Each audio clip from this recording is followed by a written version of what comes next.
Hey guys, Jamel here, playing Kiava of the Duskmane Pride, Leonin Wizard, and yeah, my spellbook now talks.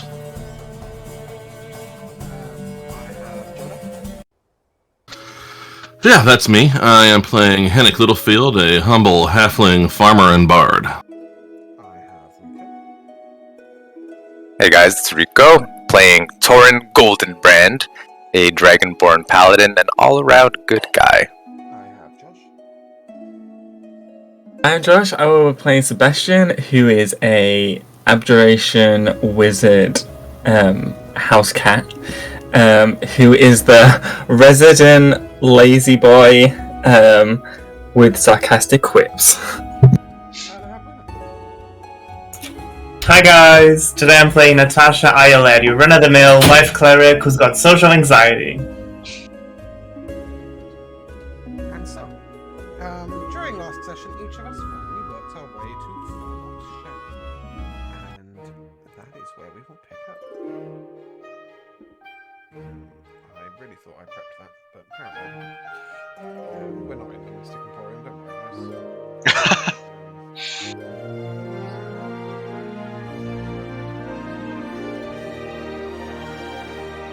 Oh my goodness.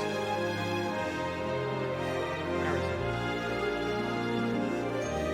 I have no idea where you put him.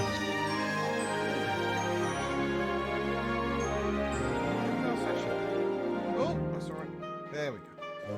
And so, as you all arrive, before you all arrive, Sebastian, you arrive first. And Farlock gestures for you to come into a strange kitchen. In this kitchen, if you imagine, are 5 or 6 chimneys coming out of one fire. Each of these chimneys rests very delicately a dish, saucepan, something like that. And he explains to you that there's meat and potatoes and vegetables. And so until it's finished cooking, you'll use the cellar.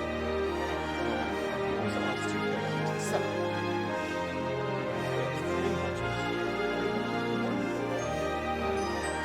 Upside down one.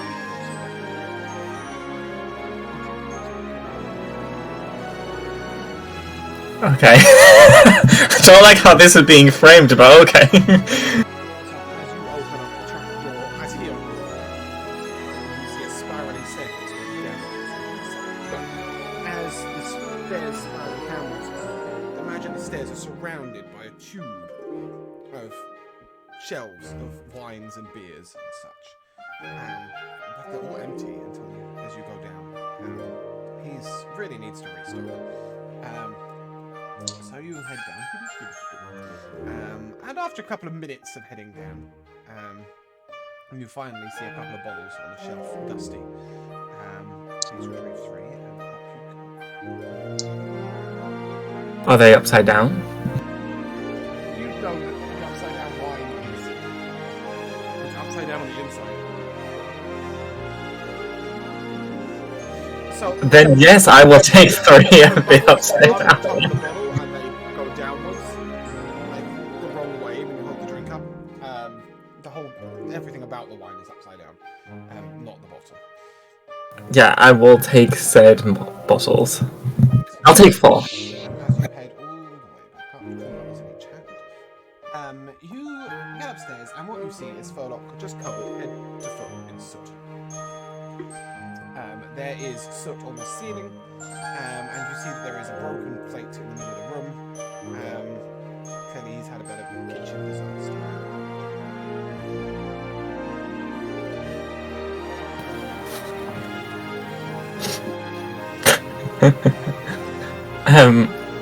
What happened to you, Furlock? How about if the chimney, if I turn the temperature, shouldn't really be trying to melt down at the same time as cooking dinner. And then he sort of opens the furnace with his bare hands. And inside you see that there is there's a bar of gold and there's also a couple of bars of steel that are melting down into certain pots inside while he's cooking dinner on the top. And he sort of reaches in barehanded and just moves something across, and then he shuts the door. And as he shuts the door, the sort of silver plating on the front of the furnace is what's in front of him, and you can see his own soot-covered face, and he starts breaking out into laughter. how ridiculous he looks. He attempts through his giggles to ask you to put the wine on the table and go and lay the dining table. And then he tells you to count the spoons. What about the spoons? Just be careful with them. They run away and sometimes they bite. Okay, I'll I'll go to the dining table. I'll put the bottles on the table, and then I guess I'll go to the kitchen to get the cutlery. In the dining room, you see a huge, long table, which is covered in a tablecloth prepared for today. And on the left-hand side, you see a dresser where you see glasses and cups and bowls, and there's drawers. That's where you would assume everything needs to be made. Okay, yeah, I'll get some glasses then for everyone and lay them out. Are you taking the wine glasses that have faces on them, or the really, really tall I'll opt for the tall ones without faces. the ones with faces turn to you an excellent choice. Thank you. Yeah, I'll put the glasses on the table, one for everyone. I'll open the fourth bottle of wine and pour myself a drink and take a drink.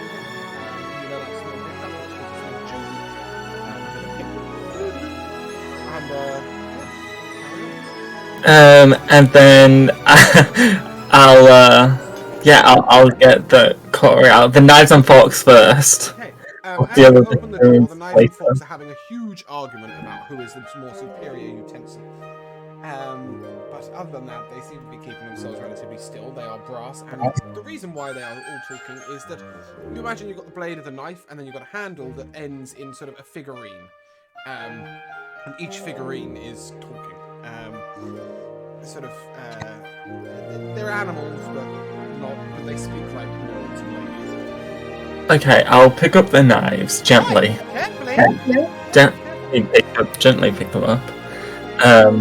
And as I take them over to the table and I start placing them, I'll just whisper to them, "Don't worry, I think you're the better utensil as well." As you do this, you just hear one of the forks that are, Henry, I'm upside down. Please, I'm upside down. Oh, that's better. We're on the table. Oh, we're coming out to play. They're letting out a running commentary of everything you're doing. Will you partake in attempting to get the spoons? As you look. Well, I'll now get the forks. Oh, okay, yeah. And then you just get a sort of running commentary. Are you telling them again that they're the best utensils? Yes.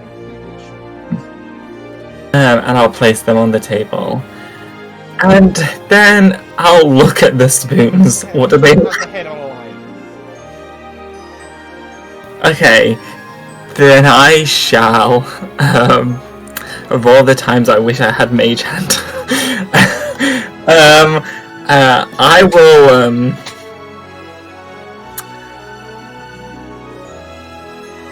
okay, I'll use the end of my staff, the one that doesn't have the crystal on, to try and... Is it just one that's got a lion head? Oh no, they all have lions.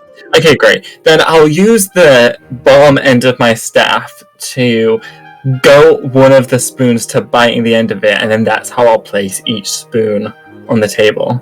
So you're trying to goad them to bite the staff, and then you're going to lift them by their own teeth? Yes. Are you saying anything to them? I'll just start singing, you know that thing you sing to babies, like, hush little baby, don't you... Yeah, that.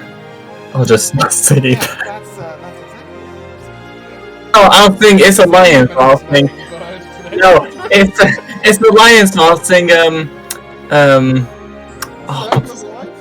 no, what is that song? Jungle. Yes! That's the song I will sing to them. A whim away, a whim away, a Okay, whim away, brilliant. a whim away. I'll take a persuasion check with advantage for singing the lines some songs. You need to... Oh. That's a DC of 15.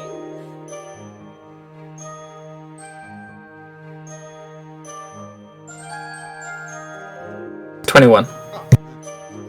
And you are able to float these spoons on the table. And as soon as one of the spoons gets on the table, it starts putting its teeth into the tablecloth and pulling itself across towards one of the knives, at which point it arrival, I challenge you to a brawl! And immediately it attempts to bite the lord. As that is fed up, you hear further chuckling in the doorway. There's a hold of each spoon. Okay, good. 'Cause I was just gonna put them in the glasses. Okay, I will do so. So, as you finish laying the table, Philip asks you how your day in town was. Well, I know what you're gonna say, Furlock, or maybe I don't. I joined the Mages Guild.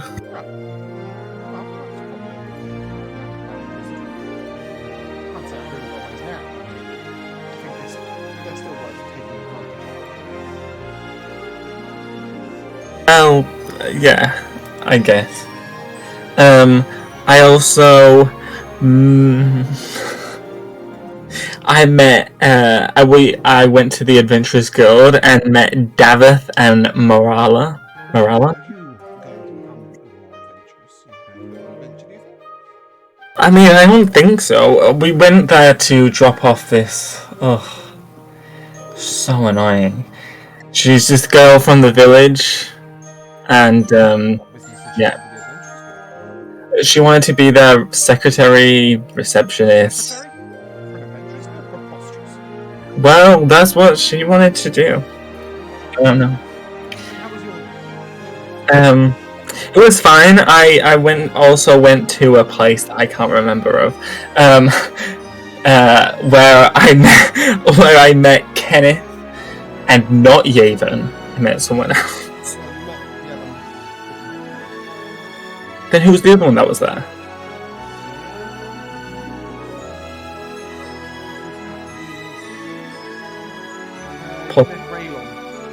Raylon, yeah. I met Raylon and Yavin, and because I'm looking for this apparently unusual spell. I don't know if it's that unusual. It's called After Image. About this. Yeah, it is a little unusual. It's sort of an earlier version, I guess, of some other spells. You could. Rumor says it's in a cavern somewhere to the east of Harbor. Yes.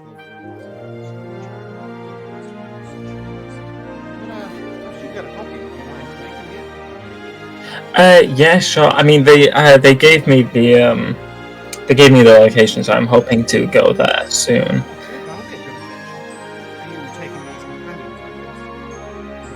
I don't know. I don't know if they are wanting to be adventurous types. I know that our little Natasha is a bit timid in those kind of ways, and I know Henrik is just a small town boy, but what? Good adventurers start off cautious and timid, you know. I suppose, but when you're fighting for your, Start off dead. I suppose, but when you're fighting for your life, and all you've got is a frying pan, I don't know how much help that can really be. So. Yeah, you'll meet everyone. Which reminds me, we must wind up the butler. Can I? We'll do this together. And he leads you out of the main atrium, which is the room that receives you. And he calls up, "Oh, Nick! Oh, Nick!" And finally, a large, hairy, orange monkey leads down. And Furlock begins to tease him. He says, "Oh, you've forgotten to shave today? Not wearing the right suit? Not wearing the right tie? Well, come on, Sebastian, join in."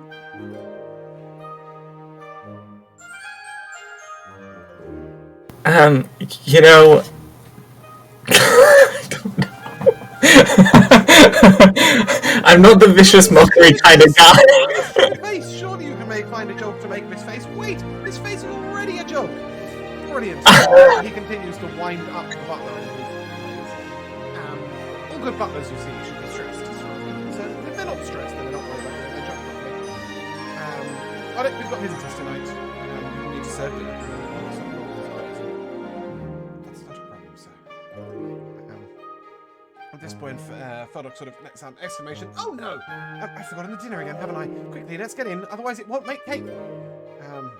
And he leads you into the kitchen where you see bowls of meat, potato, and vegetables. If you would kindly help him get them on the side, the doorbell will go.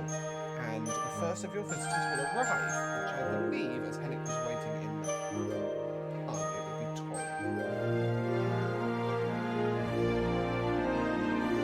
Torin. So Torin will approach the shack, and he'll probably rap tap tap on the door.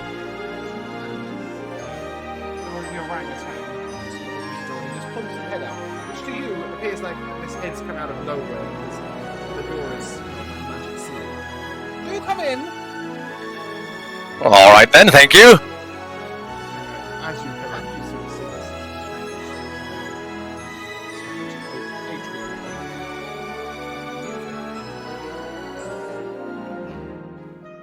That's bizarre. Wow. Is that better? Let's turn me up. Do we need to hear it? I love you all very dearly. Thank you for being so supportive of my hard work. Thanks. So, you are offered a drink as you arrive in Torin, and what you see is a long, tall, fluted glass filled with purple liquid, where the bubbles are starting at the top and they're working their way to the bottom of the glass. So Torin will sort of look at it, and then the orangutan handed it to him. Oh, yeah. He'll sort of give him a little head nod, and he'll start drinking this magical fizzy drink.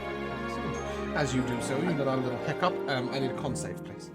On Dragonborns. Con save. Ooh, not bad. 18. 18 is fine. You let out a hiccup and do not expend a dragon's breath. As a little bit of smoke wisps out your nose, and as it wisps out your nose, you see it turn into a little ship and sail away in the sky as Furlock enters the room. Ah, you must be Torin Goldenbrand. And you must be Furlock. That'll be me. Well, I'm so glad you've come to my humble abode for dinner. It's another one arriving. Please, come in. Make yourself at home, take a seat or something. He sort of gestures negligently towards the dining hall where you see Sebastian in the door. Hello, Sebastian. Hi, Torin. How was your day? Oh, that was fine. I procured this lovely pipe, and I'll sort of bust it out and take a puff. Lights itself. It lights itself. Yep. How intriguing. And it's quiet. Make silly shapes out of the smoke you blow as Natasha. You arrive at Furlock's shack. You know, Natasha's very nonchalant with the way she presents herself. So she's just gonna walk in. She's a bit hunched down. Love it. She's hunched down because, it's been a long day and she's tired. And she'll just sit down next to the party and be like, hi. You get a purple drink put in front of you by the orangutan, who pats you on the shoulder quite heavily. Hello, master. Furlock looks over. Ah, Natasha, right? Is that Natasha? If you say it 3 times, I'll pop up from somewhere. I heard you. Like it, a joke already. Oh, that must be the others. Henrik and Kiavo, you sort of met just outside the door. Yeah. Are you knocking or straight in? I think I would knock on the door. Okay, again, this head of the orangutan just sort of pops out. Well, do come straight in. Oh, hello. Well, all right then. And as you both head in, the orangutan immediately sort of comes up to you, passes you each a drink, and he tries to do this at the same time, which means he does this sort of star motion where one hand goes down and the other one just goes really high up. As he tries to hand a drink to each of you at the same time. And, good day, sirs. I'll just reach down and take that from him. After letting him hold the pose for a few seconds, just for the hilarity of the situation. And Furlock sort of greets you all. Welcome. You must be Hennick, right? Small town guy. That would be me. Excellent. A pleasure to meet you, sir. And you, And yourself? and you must be Chiavo, the overly studious type, right? That's me, yes. So, so I'm told by Sebastian. Well, good. Come on in. Food will be served shortly, and then we can play some games. Come in, tell me all about your days, and, yeah, I'll get you some dinner. Why is this thing so gestureous now? No difference. Sorry, I'm having real trouble balancing out the music. I don't know why it's being... Okay, let's hope that works. He gestures for you all to sit down at the table, each of you with a large purple upside-down wine. And he starts to tell you about the origins of the upside-down wine. He made this in the academy, where he used to be a teacher. And frankly, he thinks it was a much better use of his time than teaching children how to cast illusions. And in fact, he thinks this is his greatest invention forever, because what it brings is joy and laughter. And with that, he takes a sip, and that's a little hiccup, and it plays a little tune. And then he giggles, and short moments afterwards, the orangutan comes in, somehow bearing 6 dishes simultaneously. Sort of, he's got 4 on one arm, and then he's got 2 sort of in a hand like this. And then you notice that as he gets into the room, actually he's holding the 7th with his tail behind him. And he begins to place the plates down. And what each of you see is a slice of cake. This cake has hundreds and thousands on the top, and is a large amount of icing, and then it is in rainbow colours, and there's lots and lots of layers. And he serves it to each of you, and Furlock looks... the main course has arrived. Brilliant, brilliant. Okay. Be careful of your cutlery. The spoons bite. The knives and fork will usually behave themselves, but they will comment on everything you eat. I'm sorry, but, well... And then he picks up one of the spoons by the spooning bit, and he waves it around. He goes, haha, but it does look like Chiavo, as he waves the lion's head around. And then he gestures for you all to tuck in and enjoy. Who will be brave enough to go straight in for the cake? I'll take a bite. Okay. Your first bite, if you roll me a d4, please. Before any results, I just want to say Natasha isn't eating, and this isn't going to be like a meta thing, by the way. So I just want to let you know that I won't be eating, regardless of what happens. Okay. Brilliant. Thorin will be eating the cake for sure. Yeah, well, Sebastian, you can roll me the first d4. I got a 3. Okay, what you taste when you bite into this is potatoes. Thorin, roll me your d4.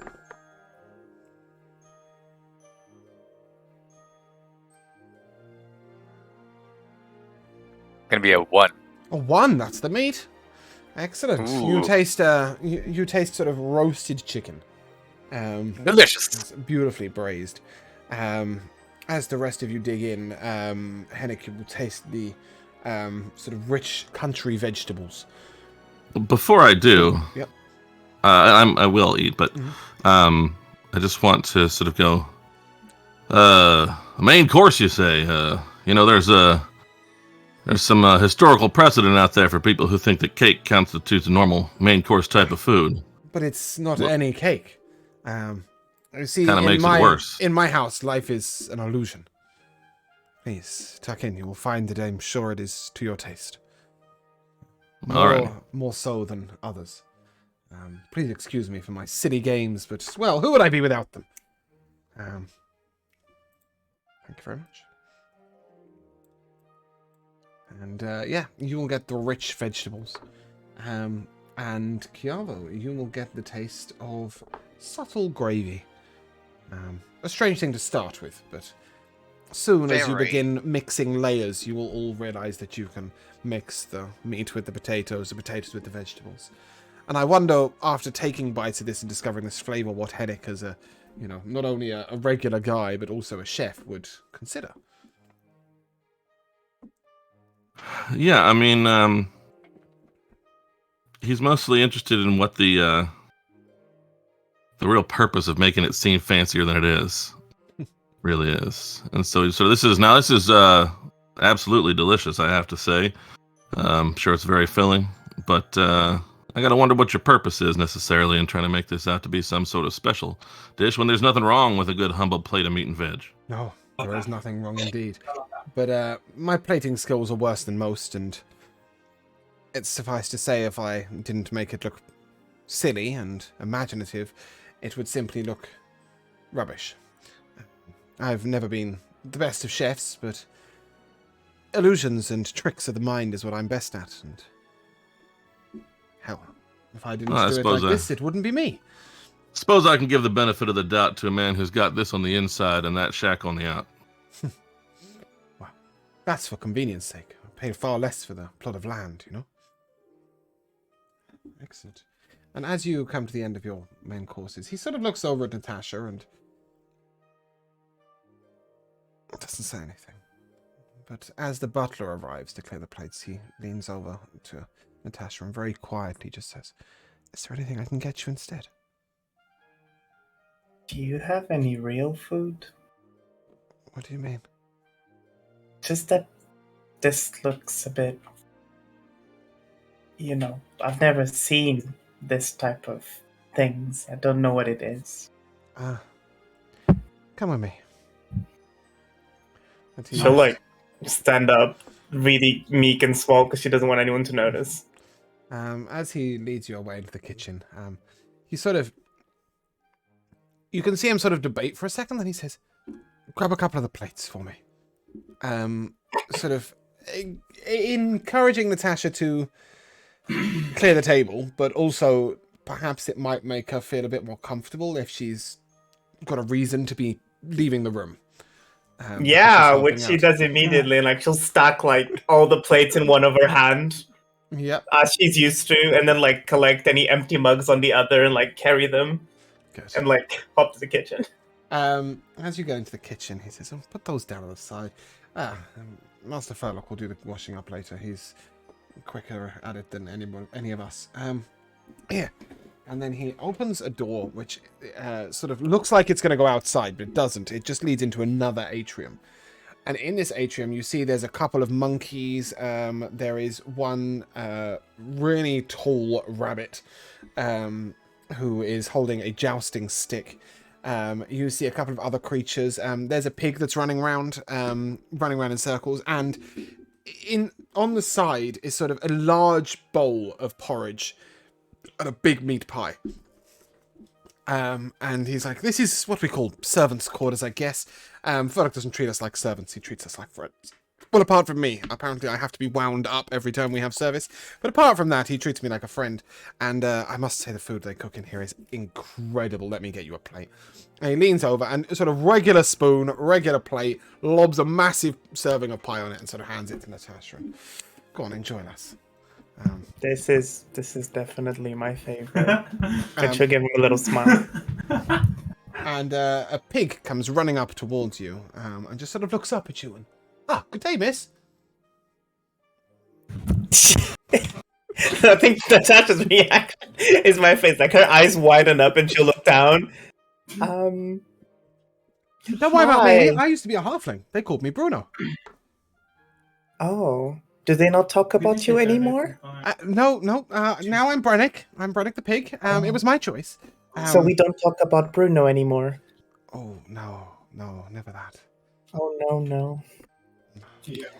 I was, I consented to be one of Furlock's experiments after your friend Sebastian turned himself into a cat. Unfortunately, I seem to only... Well, and then... off we go again, and the legs start running round. He turns back to you. "I'm only in control of the head!" And the legs and body are being controlled by the original pig. So he didn't get to stop and chat much longer. Nevertheless, while you are munching your pie out there, we return to the dining hall where they are serving dessert. Or should I say dessert is serving dessert. As 6 cookies come running into the room on long, spindly legs and begin to do a dance routine. And then leap up onto the table, and each one sort of arrives in front of your table and then just collapses out in front of you. Furlock immediately sort of picks his cookie up and starts taking joyous bites. And, don't worry about the legs, they'll fall off at the end. I'll tentatively pick my one up and just look at it a little and... What on earth It does a little star is- wave at you. Begins to do rock a few more dance moves. Starts the Macarena. Should I be eating this? Yeah, tuck in, don't worry. The legs are reusable, so are the arms. We'll stick them to the next dessert we serve. The cookie's just a cookie. I'm just blown away at this point, just utterly bewildered, and I just take a nibble, just Great. confused as all As hell you as what's do, going it on. tastes like toasted marshmallows on cookie. What in the world have you done with this? This is incredible. I don't do much of the cooking, I just do the silly bits that go with it. Anyway, it's about time we played a party game, isn't it? Ooh, a game. And he gestures towards the side of the room, and out comes this sort of... It's a big ball, if you like, that looks slightly translucent. And perhaps, Torin, you might give me a survival check here.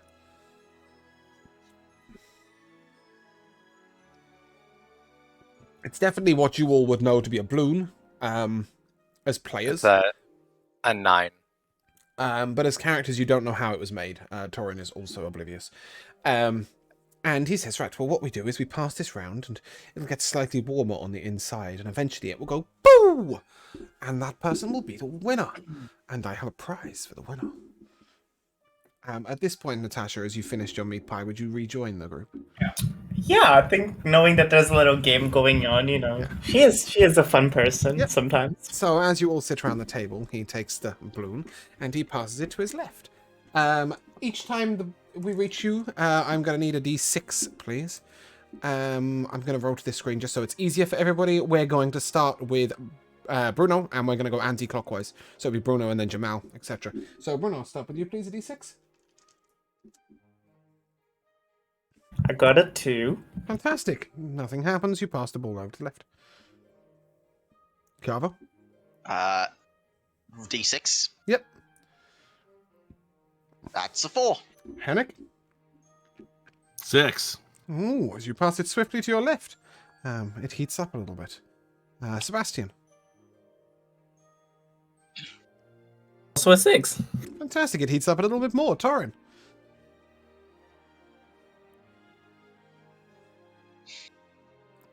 You're muted on Be a this one. 5. Oh, there we go. Yeah, a 5. A 5. It doesn't heat up, and you pass it on to your left.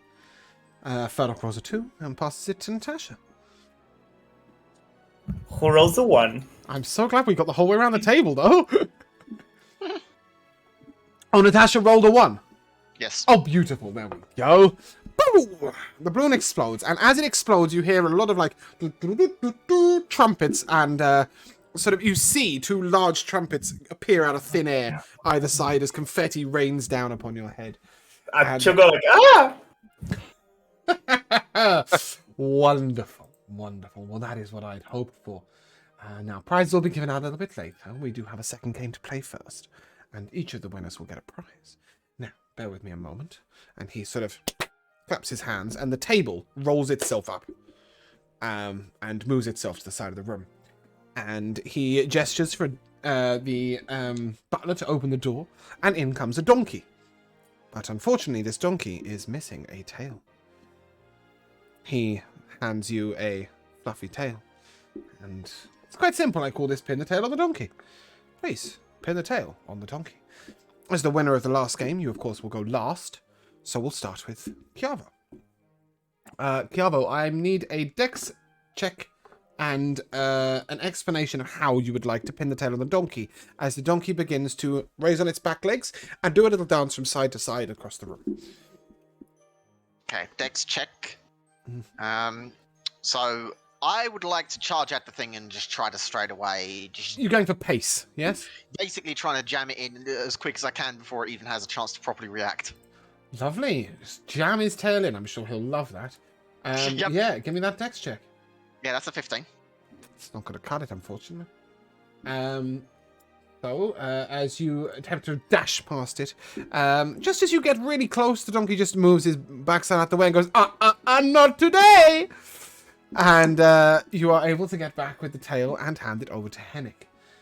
I'm wondering at this point if Hennick would even attempt to participate. Let's find out.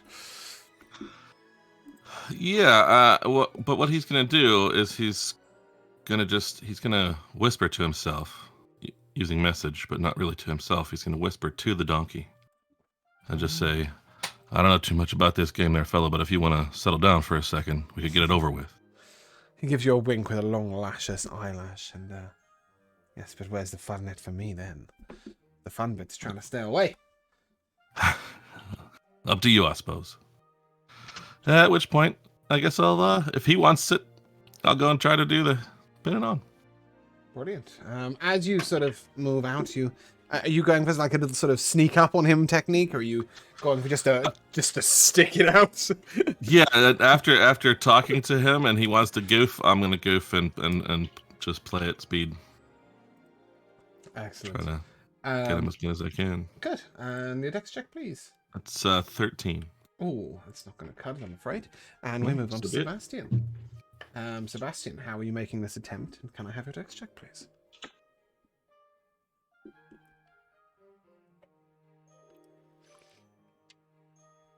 Okay, so the check is 14.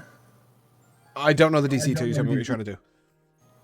You just tell me to give you a dex check. Yeah. Give me your dex check, but also tell me how you're going to attempt to pin the tail. I was just giving you a Okay, cool, that's fine. Okay, and then I want to stealth, like, under the table and under people's legs. The table rolled itself up and went to the... Okay, well, under people's legs. Yeah, okay, you're going to stealth through people's legs. Donkey's legs. And then... Ooh, okay, yep. 14. What's your stealth modifier? +3. No. You get really close, but as you get right to go there, the donkey sort of turns around and, goodness me, you're a sneaky one, aren't you? Not this time. No. And he hands you back the... you are able to head back with the tail and head to Torin. Torin, how would you be attempting this? So Torin is going to very pridefully try to, in a similar way to Hennick and then Natasha, not Natasha, Chiavo, just try to like finesse his way, maybe do like a little cartwheel or something around the back of the donkey, and what's your acrobatics modifier? 0. 0. Lovely. That's what I like to hear. Go on, give me that dex check.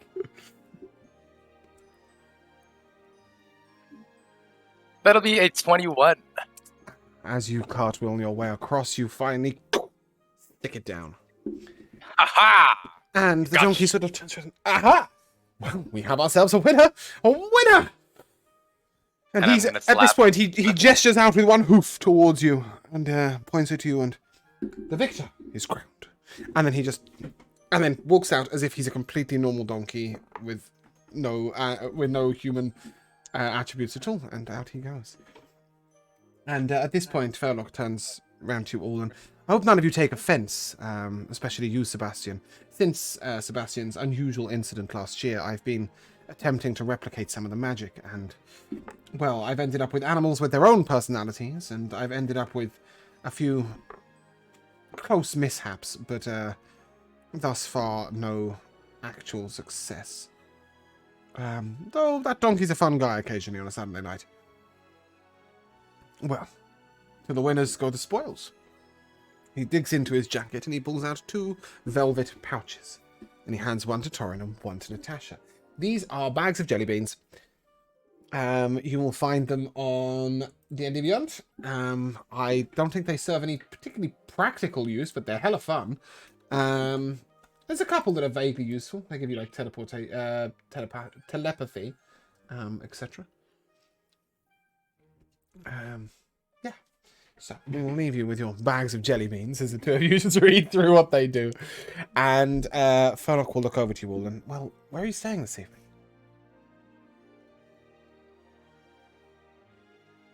The Silver Knight. Well, I think we made arrangements to stay over at the Silver Knight. Oh, excellent. Good accommodation there. Excellent accommodation there. Well, I hope you've had a bit of fun at the end of your day and have enjoyed your meal, but I'm not a late night person anymore. Please, I hope to see you again soon. But for now, I think we must bid you adieu, as I shall head to bed. And with no further ado, he just floats up the centre of the library. Up to his bedroom. Leaving you with Orin the butler. Sort of looks over at you. I do believe it is my duty to show you to the door. Perhaps you might take this with you. And he hands you the last bottle of wine that nobody finished. Enjoy your evening. And he will open the door and hold it open for you all. For reference, it's about 10:30 at night. Damn, that's kind of late. Yeah. Especially for Furlock. Thorin will take the bottle of wine from him and sort of bow to him and say, "You are the finest monkey I've ever met." He looks at you a little confused, as if he's not sure if that's a compliment or not.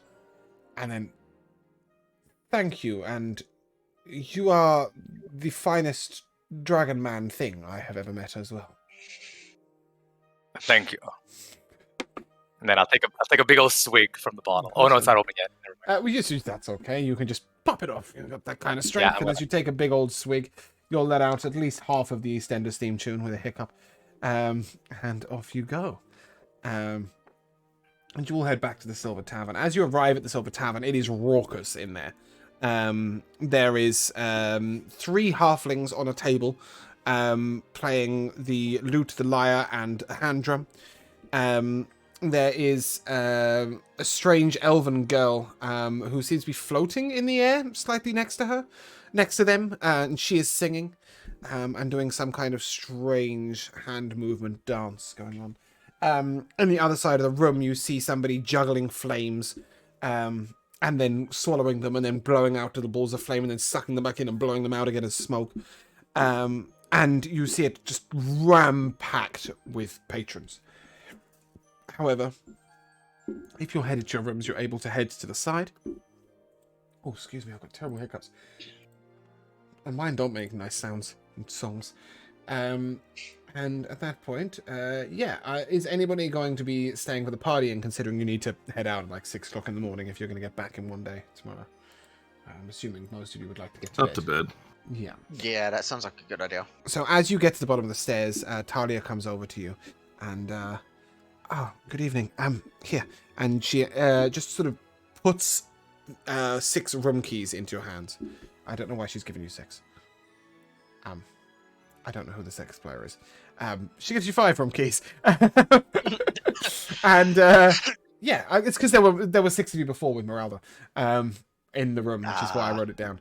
But yeah, she hands you 5 room keys, and you can divide them up between you. They're all the same type of rooms. Sebastian, I got the impression you were going to do something that wasn't go straight to bed.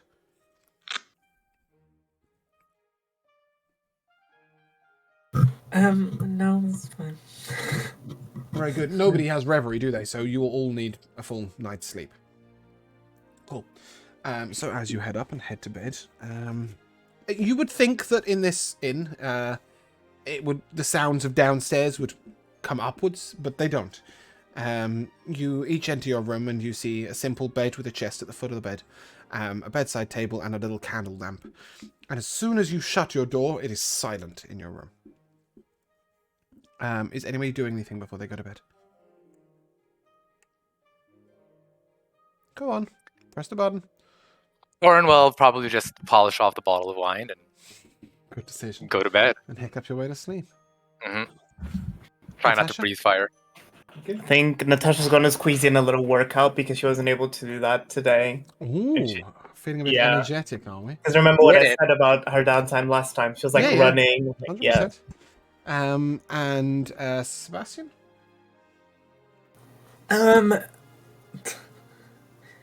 We don't know as characters, right, that mage armor will get longer the more you use it, right?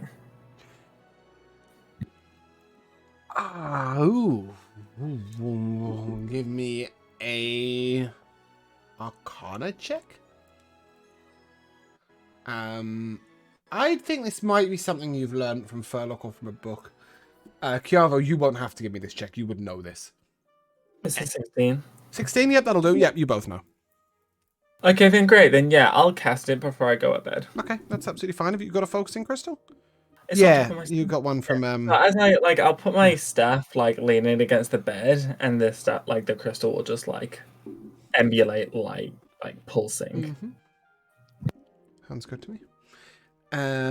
Brilliant. And Hennick, anything before you sleep? Just working out some lyrics and playing a bit, but not for too long. Okay. And Kiava? Unfortunately, I don't have mage armor, so I can't do that. What a tragedy. I know, a tragedy indeed. I have another idea though. Have got any candles in the room? Yeah, there's one candle lamp by your bed. Okay.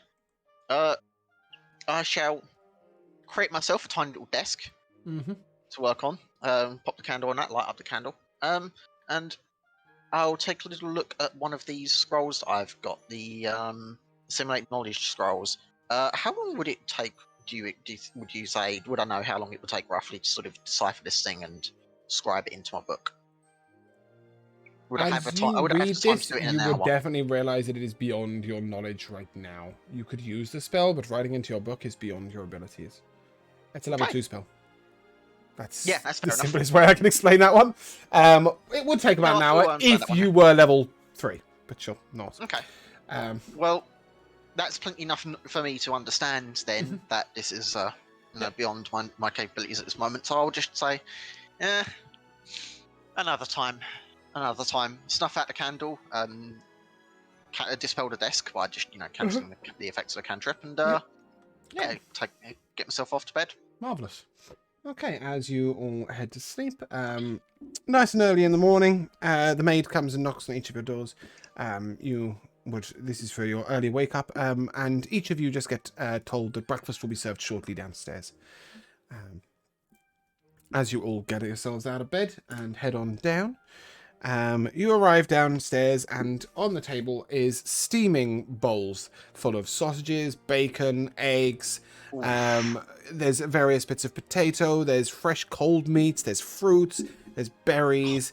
And then there's 2 large urns where Talia stands serving. She's bleary-eyed the night before, just pouring out coffees for everybody who...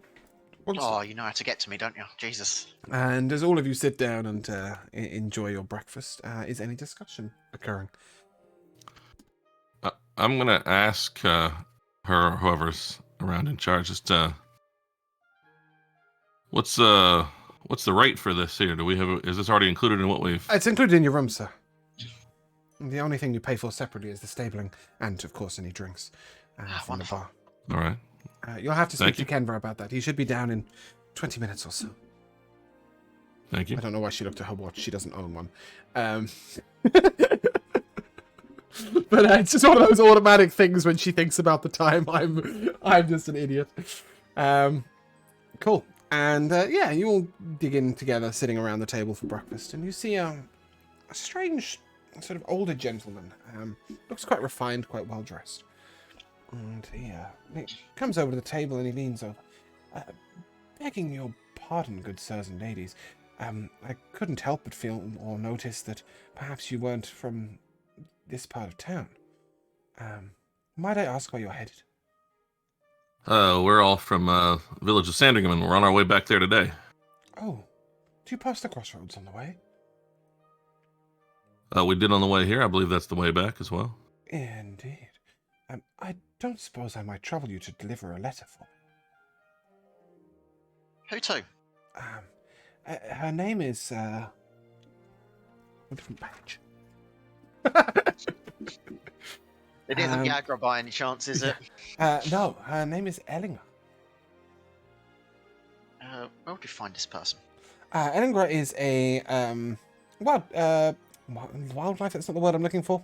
Livestock saleswoman at the markets. She deals mostly in goats, but she has the odd sheep, and she also sells milk and eggs. Milk and eggs? Milk and cheese. I will get there in a second. Her goats haven't started laying eggs anytime recently. Oh, wow. Wow, that would be worrying. Yeah, she sells milk and cheese and goats themselves. And she's a friend of mine's niece. Her uncle recently passed away. Oh, I'm so sorry to hear. He was a great man. Passed away in most suspicious circumstances as well, I tell him. But, well, alas, it's not for me to gossip away. Suspicious, as you say. Whatever you mean. Well, of course I shouldn't, but I should. And with that, you see, he's sort of... This is what he was urging to say. Like, he does want the letter delivered, but he really also just wants to tell his tale. So he sort of takes his coffee and he sort of sits arrogantly at the edge of your table and then sort of shuffles Sebastian along as he gets onto the bench with you and begins to drink his tea. Can I give him a bit of a side eye when he does that? Oh, yeah, 100%. That's a bit disrespectful. He knows and he doesn't care. As he sort of tweedles his... he twirls his... I need a break in a minute so I can get my words out properly. He twirls his little moustache and he... Well, you see, my good... Yeah. Can he make a wisdom save? He can. Oh, and that's a 17 on the dice for an 18. I apologize. Do you like cats? No, not in the slightest. Okay, fine. Sorry. He sort of looks down at you and... You okay there? Cool. Are you? I'm wonderful. Thank you very much. Now, let me tell you. Let's see. My good friend Porunk. Porunk was... Oh, he was an excellent man. A trader. He was a merchant. He was a dancer and a... Not punk!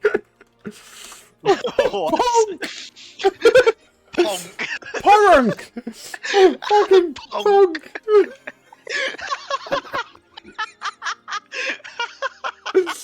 Oh, that's beautiful. My good friend Porunk For that one. was a merchant. He was a dancer and a ladies' man. He was a fine gentleman and the best of types to peruse the aristocracy with. And you see, he came home from his house, his humble abode. He came home from his house. He came home to his house. I will get my fucking words out today. He came home to his house, to his humble abode, from an evening out on the town at approximately 11:30 yesterday eve. When he arrived home, as far as I know, everything was normal. I took him to the door myself, and the door was closed. He let himself in. However, I did forget my most special top hat, and so half an hour later I returned to his house, his accommodation, if you like. And I knocked upon the door, and I received no answer. A little troubled, as I'd only dropped him off quite recently, I opened the door. And he is a man who lives on his own, no servants as such. He believes in being an independent gentleman. As do I. And, well, you see, he had his throat slashed from ear to ear. Most terrifying, if you ask me. Though in his hand was a dagger with blood upon it, and the guards have ruled that he did this to himself. But say I, that first of all, having the stomach to slice one's throat from all the way from one ear to another, is quite impossible. And say I, he was not a strong man, nor a quick man with a blade, and he would be dead before he had have reached the other side. And say I, that was not his dagger. But say the town guard, unfortunately, suicide it was. Most mysterious, does one not think? Are you suggesting foul play? I am most definitely suggesting exactly that. I suggested it many times rather forcefully to the guard, but believe me, they did not. I'm gonna, nudge him to shovel him back. As I do. How do we know you didn't do it? Well, say I am the only person who wants this investigated. You do sound a bit like a man who's boasted of how difficult it would have been. Maybe upset about not getting credit. No, we mustn't We mustn't I was such accuse this man. The relationship that Porink and I shared was quite a bond. Can I stand up, grab my bowl of porridge, take it to the kitchen, and start washing it? And I'll take anyone else that's you finished. you will be stopped at the door by Talia, who says, "Oh, darling, you can't go back there. You're not working today. Come on, give me those." And she'll take them and she'll lead them back out. You won't be allowed into the kitchens at this time of day. She kind of muttered like, "Sorry." No, you're fine. I appreciate the help. Thank you. But yeah, go take a seat. Enjoy the luxury. And I think when she sits down, she's gonna look at the party and say, "Well, it's kind of obvious that if he committed the murder, he wouldn't ask a party of, are we adventurers?" Well, Uh, oh, he can't hear this, can he? I'm speaking to the table. Yeah. So he sort of wouldn't call you adventurers, but investigators, perhaps. Well, do you have any reason to believe that anyone would like to cause Porink any harm? I do. You see, Porink was... Well, I said he was a ladies' man.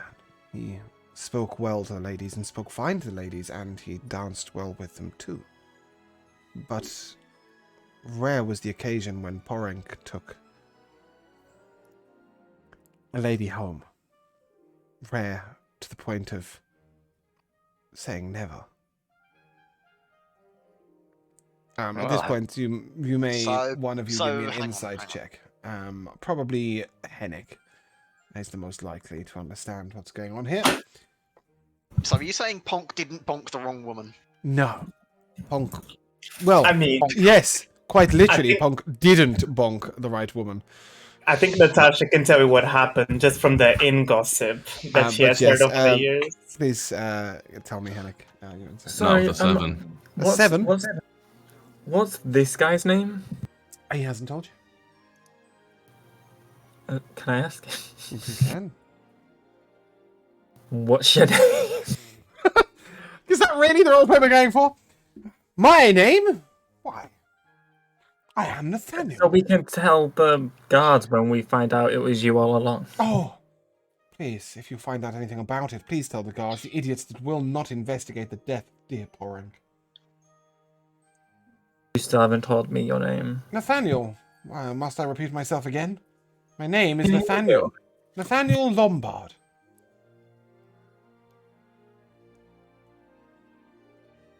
Nathaniel, do you perhaps have a wife or a sister or a girlfriend? Oh, goodness me, no. I'm an independent man. I need no woman. Oh, do you play for the other team? I have no idea to what you are referring. That's okay. I just heard stories back at the inn. Nevertheless, you may assume that you are completely correct about both of them. I think she'll look at this point, she'll just look at Hennig, Torin, Sebastian, and Kiab one at a time and say nothing. She'll just wait for you guys to decide what you're going to do. I think it's fairly obvious to all of you at this point that Porink and Nathaniel were lovers. And he wants this investigated because the guard don't care, but he's the only person who really cared about Porink. No, the whole point of Porink is he comes across as a ladies' man, but he never takes a woman home. He just dances well with them because, well, he's quite flamboyant, or was before he had his throat slit from ear to ear. Loves the dance. Yeah. So he wants the murder of his lover investigated. Well, of course, Sebastian has already decided that Nathaniel is a murderer, regardless of what anybody says. Nevertheless, you probably don't have time to investigate this right now. You probably won't have the time to investigate this proper right now, but perhaps in the future. Nevertheless, well, Kenvar will come to your table at this moment, and he will awkwardly... and he looks directly at Nathaniel, who hands him 2 silver... hands him 2 silver pieces. He then looks over at the rest of you. It is 5 copper each for your room. Is anybody too broke to pay that? It's 10 copper and a silver, right? Yeah. Okay, then I'll say, do you have change? Oh, of course. Then I will flick him over a silver piece. Okay. I'll do the same. Yep. And hope he's got the change for that. Yeah, he's got the change for as many of these as you like. Thorin has copper, so he'll place that on the table. Excellent. He looks at Hennick and it's 2 shards Extra for the pony. Donkey, yeah. Just 2 All shards. right, not a trouble. Oh, bloody Jesus. Right now. No, I just face planted my microphone. You said That wasn't 5 very copper, smart. right? 5 copper pieces and then 2 shards for the pony. But only 2 shards from Hennick. The rest of you, it's just 5 copper. If you want to get home tonight, before having to rest upon the road instead of investigating, you would have to head off now. But, well, such is life. It's up to you. Well, everyone, I am a bit concerned about heading back. Just, we may have made some enemies that we found out were quite a few in number and actually notorious here even in town. But I don't suppose we have too much choice in the matter. Well, I mean, we could stick around here and investigate poor Poring's murder. Well, we do have things to take care of back in town, in Sandringham, of course. Which I'm sure is That is what true. Natasha's concerned about. I am rather intrigued by Pong's murder.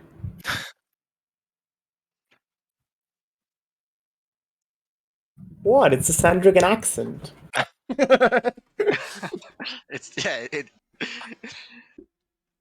Well, perhaps we should at least make our way to the crossroads, deliver the poor man the letter. Is the letter what he really wants done? Sir, Nathaniel, now that you've told us your story, you actually still concerned about this letter getting there anytime soon, or? Well, his niece was very dear to him. I'm sure she'll want to know she's inherited the home. You can give me another insight check there.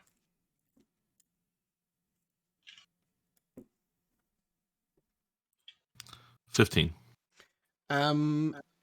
You detect perhaps a little bit of jealousy when he mentions the niece inheriting the home. Who's taking care of the home in the meantime until she were to find out? The city guard. Surely someone who knew him well might be better suited to house sit for him. Well, it's not... I think the town guard are the right people. I just think that some of the things in that home did not belong only to Porunk.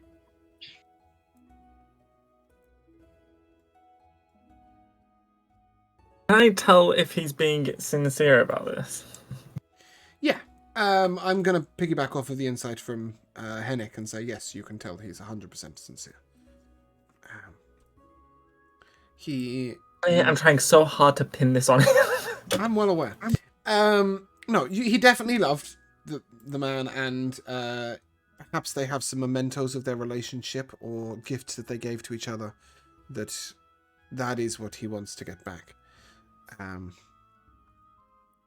too late for that, Bruno. Somebody's already stabbed the fucker. Well, it seems that part of the situation anyway doesn't really require the what would you call it? The murder, I suppose, being solved. No. So much as getting the daughter to where she might let you in the house. So I guess, yeah, Thorin, if you want to go ahead and we can take that letter back. I mean, we just got to be careful on the road. I think we'll be fine. Careful on the road, you say? Is there trouble? Yeah, well, we encountered some bandits on the way here. Actually, a small how awful. group. Yeah.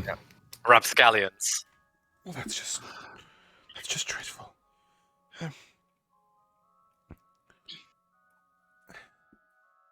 Turned out to be quite a few left over. I'm just worried we might have made some enemies, that's all. Bandits. My sister. Your sister? When Porunk died, I was able to send a message through the Mage's Guild to my sister. She's in Moore's Coombe, one town over from Sandringham.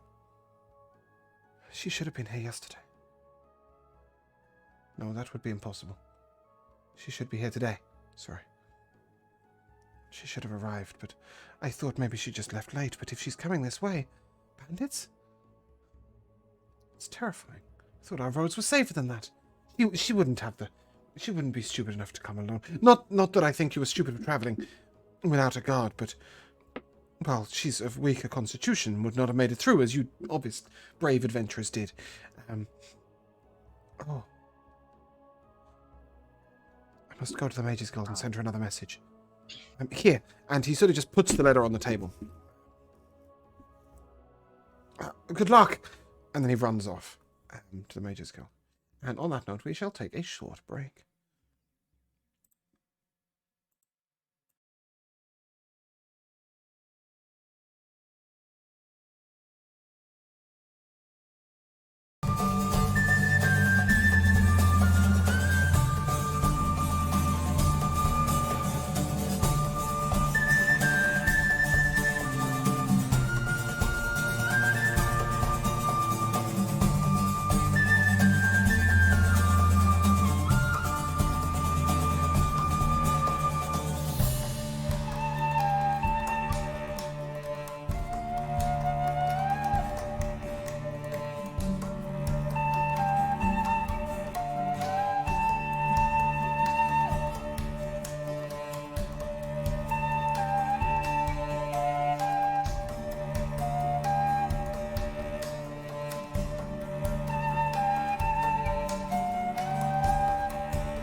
welcome back to Beldania. So, I believe that the party were discussing whether, over breakfast, whether to head straight back to Sandringham or to investigate said unusual murder mystery. Nathaniel has left you, leaving you guys sat at the table, finishing up the dregs of the coffee. I'll hand over to you. Muhammad, what a poor, unfortunate soul.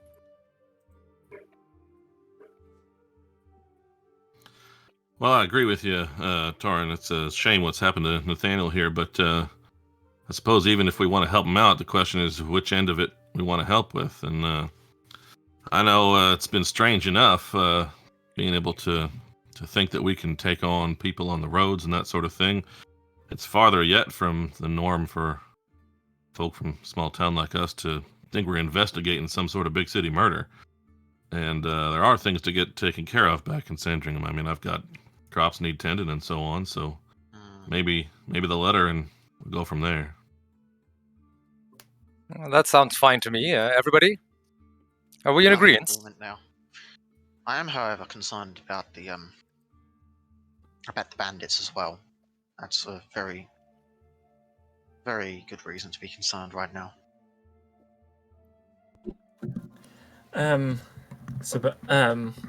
Hearing Kialo say that, Sebastian just roll his eyes. Yes, if only we didn't let them live.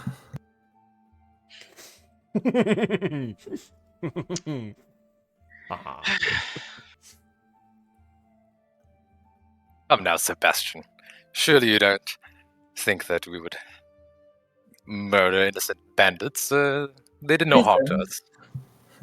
Are they innocent? They would have killed us, and I'm sure they'll continue to kill other people.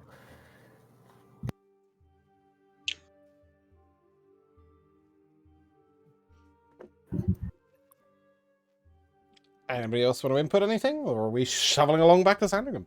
I mean, Natasha's like deadass judging you, but she's not going to say anything because she's not the type of person.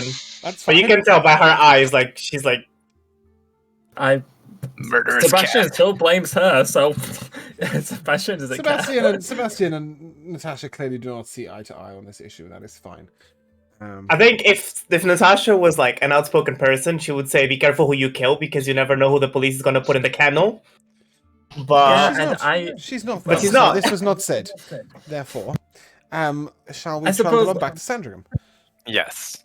Okay, excellent. I think so. So you head to the stables, and a boy skips out and Nick Littlefield, right? Your pony's quite the character, isn't he? Got on really well with him. I did Black Radish, and he sort of leads the horse out. The horse with the pony. Let's not get ahead of Donkey, ourselves. actually, I believe. Sorry? Donkey, actually, I believe. Donkey, yes. Well, donkey pony. Is there a difference between a donkey and a pony? Oh yeah. Oh, But okay. I don't care. I didn't know that. I thought they were the same thing. All right. Yeah. So he leads out the donkey, Black Radish, who he's clearly made a bit of a bond with, and he sort of sneaks her a last carrot on the way out. And well, safe journey to you all. Safe journey to you all. Thank you, Kelly, for taking care of Radish there. Maybe we'll be back in again, and you can see her again one day. I hope so. I hope so. Him? So. Her? I haven't decided. Yeah, sorry, he kind of decided she was female. I don't know why. I have a habit of just assigning genders to things. No, I hadn't really thought about it. So, as you all trot out of town, and you head down the road, it's approximately 7 a.m., perhaps 8 a.m. Who was our resident keeping a lookout wisdom person for perception? Was that Torin? Generally, I'd be scouting out ahead. Okay, excellent. Oh no, you were the trail breaker, weren't you? But that'll do. I should take a perception check from you, please. I think our perception person was Natasha, but I will make fine. it the check That's fine. and Card work. fail awfully with a 9. With a 9, that is a fail. Roll me a d100. Oh dear. Uh-oh. Please no bandits. 14. 14. What is a 14? Roll me a d20, please. I will. Ooh, this is concerning. 15. 15. As you look to the side of the road, you see a large part of shrubbery. And here you may make cuttings of chamomile. Absolutely terrifying. The chamomile is attacking. You can make cuttings of chamomile here. And This plant smells lovely. who's the herbalist? Is that Chiavo? That might be me. I'm not very good at it, but I think that might be me. Yeah, well, there's some wonderful smelling plant over here. Okay, I'll take a little look then. Do I know it's chamomile? Yeah. All of you would know it's chamomile. It's not the rarest of herbs, and it's got quite a distinct smell. Whoever's the herbalist, I'm pretty sure that's you. Do you have proficiency with that? Brilliant. Okay. Do you have proficiency? What is your proficiency? What is your number? Do we have it on your sheet? No, it's other. Yeah, that's good. Great. 0. Roll me a dex check straight. That's a 9. A 9. You may take 2 pieces. Okay, You make 5 cuttings, but only 2 of them are good enough. Okay. Who is our resident? Nobody. Nobody does likes tea to yet. do Nobody tea does or tea yet. Sebastian knows more about tea than the rest of you, but doesn't have a tea making set or practice the art on a regular basis. For now, I would assume that you can probably chuck it in the bags on the cart. Would be your best bet. I would let Sebastian handle that then, considering Sebastian's interested too. Yeah. Sebastian, you may either take 2 pieces of chamomile or just take 2 pieces of chamomile. That'll make my life easier. Take 2 pieces and I'll eat one. Great! That'll help everybody, and you'll be feeling sick all morning. Nevertheless, the cart rolls on. And go on. So no night saying knee and no talk of shrubberies then. I see. Okay, let's move on. As you sort of an hour and a half further down the road, you hear a clattering and clamoring from behind you. Before long, you are able to see the glint of light reflecting off of silver burnished metal as a large group are coming down the road behind you. They're not moving much quicker than you, and as they reach sort of within shouting distance, "What ho, travellers!" Hello. Wow. Who goes there? You don't know us?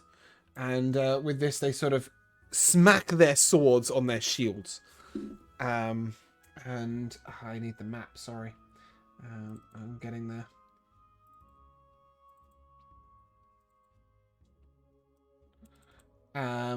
This is the Crimson Eye. They are 9 sturdy adventurers in silver burnished armor. We are the Crimson Eye, and we are investigating bandits in the area. Apparently, there is a bounty on the head of one Celos. Might we escort you to at least some of the way along the road until we get to the point where we will be branching off? Well, it's an open road, and we seem to be traveling in the same direction. We've run into some of this group, you know. You have? And you survived? Indeed, we did. Quite a tale, I'm sure. Aye, and have trophies to prove it. And I'll hold out the fine sword Oh, excellent. Well, that I pilfered. there's a piece of fine work there. Perhaps you might tell me the tale of it, and I will let you guys tell the tale as time moves onwards. And they will escort you down the road. A couple of hours pass, and the road is clear. And you reach the cave where you held the prisoners. And they, well, I'm afraid this is where we stop off. Apparently a raid was made on this cave not long ago. There was some trouble there, and apparently the bandits set their way off that way. He sort of gestures. Is he gesturing in the right direction? Yes. Okay. You may assume, as the only person who's not with you, well, 2 people who were not with you, who were there then, were Alnick and Meralda, that one of them has told the Crimson Eye this tale. Yeah. I'm gonna a little bit hard, like not full on whack, but like tap the bottom of Torrent's leg, I'm just gonna whisper, tell them about the baby. Yes, there was a child amongst the Yes, yes. So your bandits. companion here said, and he gestures towards Natasha. We know they're humans. We know they're real people. We know they have lives. They're also murdering bastards, and they must be brought down. Yes, well, as you wish. If the foolish adventurers who had to capture them the first time had killed them off, we wouldn't be having this problem at all. But never mind. And with that, they will begin to part on the road, waving you and bidding you farewell. A couple of hours later, you are able to come upon the crossroads. As you reach the crossroads, it is approximately 1:30 in the afternoon, and I did have a music skip, but that hasn't worked. Oh, who knew? Yeah, and so you may go about your way. You will drop to Master. On the way, I just Torin wanted to sort of like pat Natasha on the back and sort of like whisper, "Pay them no mind. We did the right thing." Maybe the adventuring life isn't for me. It looks like everyone lacks basic common sense and morality. It's it is a harsh and wild world out there beyond the reaches of Sandringham. True. But I mean, look at those adventurers. They had such shiny armors, and all they could do is point their sword and then kill. Are they any better than beasts? Well, I would think that at one point they had armor not similar to ours, and I'll sort of like pull my tunic aside or my doublet aside and show her the leather, and look down at hers. She'll also look down and say, do I need to become a beast without morality at the expense of my own respect in order to look like them? Well, who says that we have to do it their way? I mean, what Sebastian said does weigh on my mind. And if those adventurers were so judgmental about us letting them go, clearly that is the code of ethics, to go out and kill whoever opposes you and not bring them to justice. I have a question. Are you guys having this conversation loud enough for everyone to hear? I would say probably at this point it had grown from a whisper to just like a normal conversation, yeah. Okay. Then I would have like lazily like turned around to face you both. Natasha, I think you should more take into account who you're fighting. We weren't just fighting anyone. We were fighting people who kill and steal for a living. They're not just anyone. Yes, I agree with you, but at what point does that not make us people who kill for a living if we're killing them? Well, I don't plan on killing bandits for a living. Those adventurers did, and it seems like we're literally on the same route as them. Except they've gone this way and we've gone this way. Both literally and metaphorically. Arguably, and jokes aside, the point still stands. Do I need to give up my morality in order to become a renowned adventurer? Because if so, I'd rather be an innkeeper. I think I should weigh in on this, and I'd say no. I don't think you have to. I can understand the decision you made full well. It's a judgment call. There's questions of the ambiguity of what a lot of people do, and killing murderers is certainly one of the ambiguous ones in itself. But there's nothing to say that we can't get so good at what we do that we can't make sure that these people could be brought to justice at some time. That we can bring these people to the towns to face trial. And then if the towns kill them, well, that's on them, not on us. So, I think you're right, but I also think it's the sort of thing where we should keep in mind that we're not always in the luxury of a situation to be able to do the most right of things.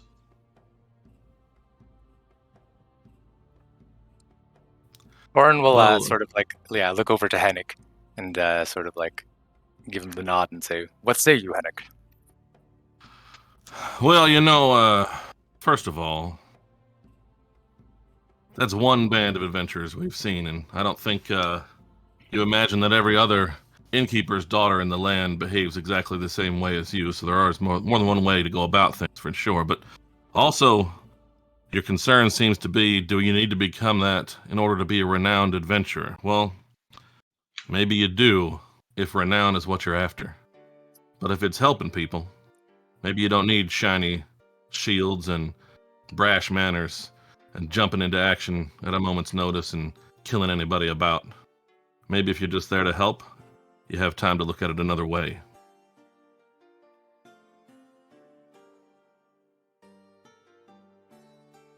She's not going to say anything. She's just going to nod because I think it was a really good introspective insight. She'll give you like a nod with a slight smile. I think Torin will also remain silent after that. Maybe puff on his pipe and ponder.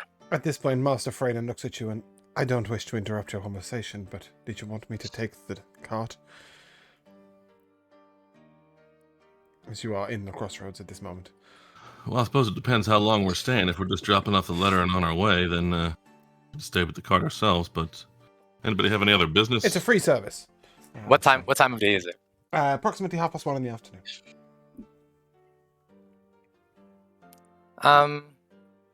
Yeah, I'd say maybe like we should all deliver the letter. As you Sure. head across the... he will park the cart for you. As you head across the marketplace, please, who is our perception bitch? I keep forgetting. Who's got the highest passive perception? Is that Natasha? Probably 12? Natasha. Anybody got above a 12? 13. No, sorry. No, it's You investigation. sure sorry, as no, hell it's do 10. not have passive anything. No, it's it's 13 for something else. investigation. Yeah. Cool. I'm on 12 as well. Yep, cool. So lots of 12s.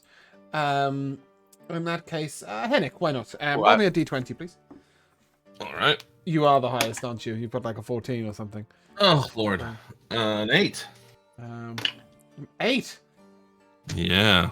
Goodness me. No, blinded by the lights. Never mind. So as the group of you head across, you did not hear this before arriving into it. You see that there is a rather angry mob surrounding a particular stall. Do you give a damn? First of all. Which stall is it? You would have to stand on something to see. Alright. Even Chiavo... no, actually, I would say Chiavo and Torin could probably make out over the tops of the heads of the angry mob that the stall looks like it was selling toys, perhaps? Trinkets? Everything on the stall still remaining seems to be made of wood. That much you know. As you get closer, you hear a few shouts. He stole it. I saw him. He stole it. What's going on over here? Who are you asking? Are you just going to ask a member of the back of the crowd? Yeah, I think so. So a woman turns to you and, oh, you'll never, ever believe it. So this really fine gentleman came up to the Woods and Carver's store. Didn't say his name. He was dressed. He had real gold pocket watch. Like a real gold pocket watch. And he went up to the woodcarver's store. And he handed him a gold and asked for change. And apparently the woodcarver shortchanged him. And he called him out on it. And the woodcarver apologized, but he didn't have enough money to give him change.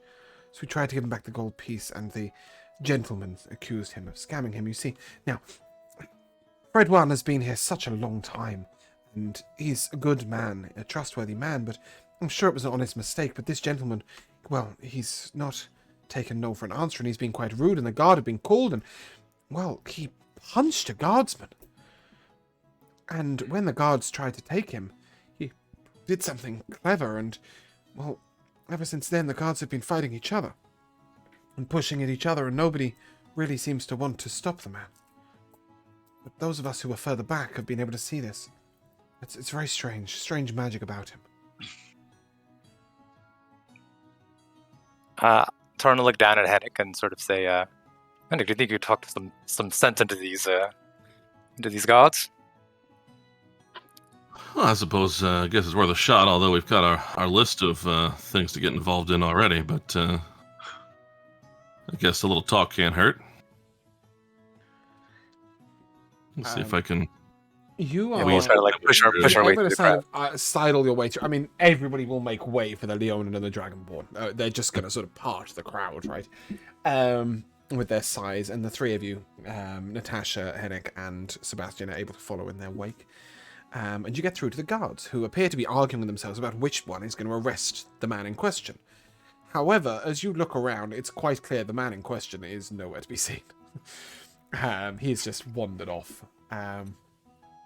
You may talk some sense into the guards if you wish, but there's no one to arrest.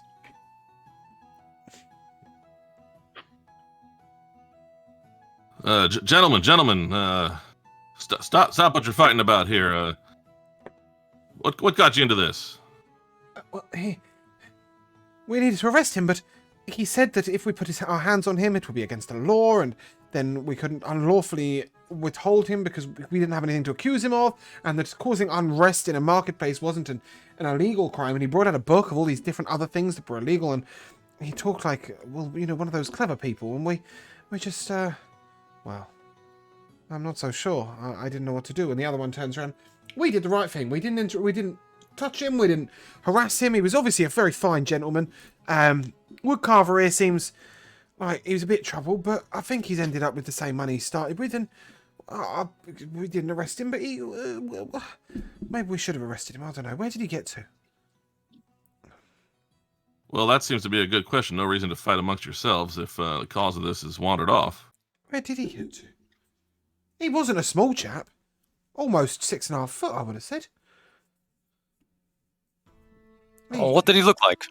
Well, he had long grey hair, and he didn't have grey hair. He had brown hair, and he had green eyes. He had blue eyes.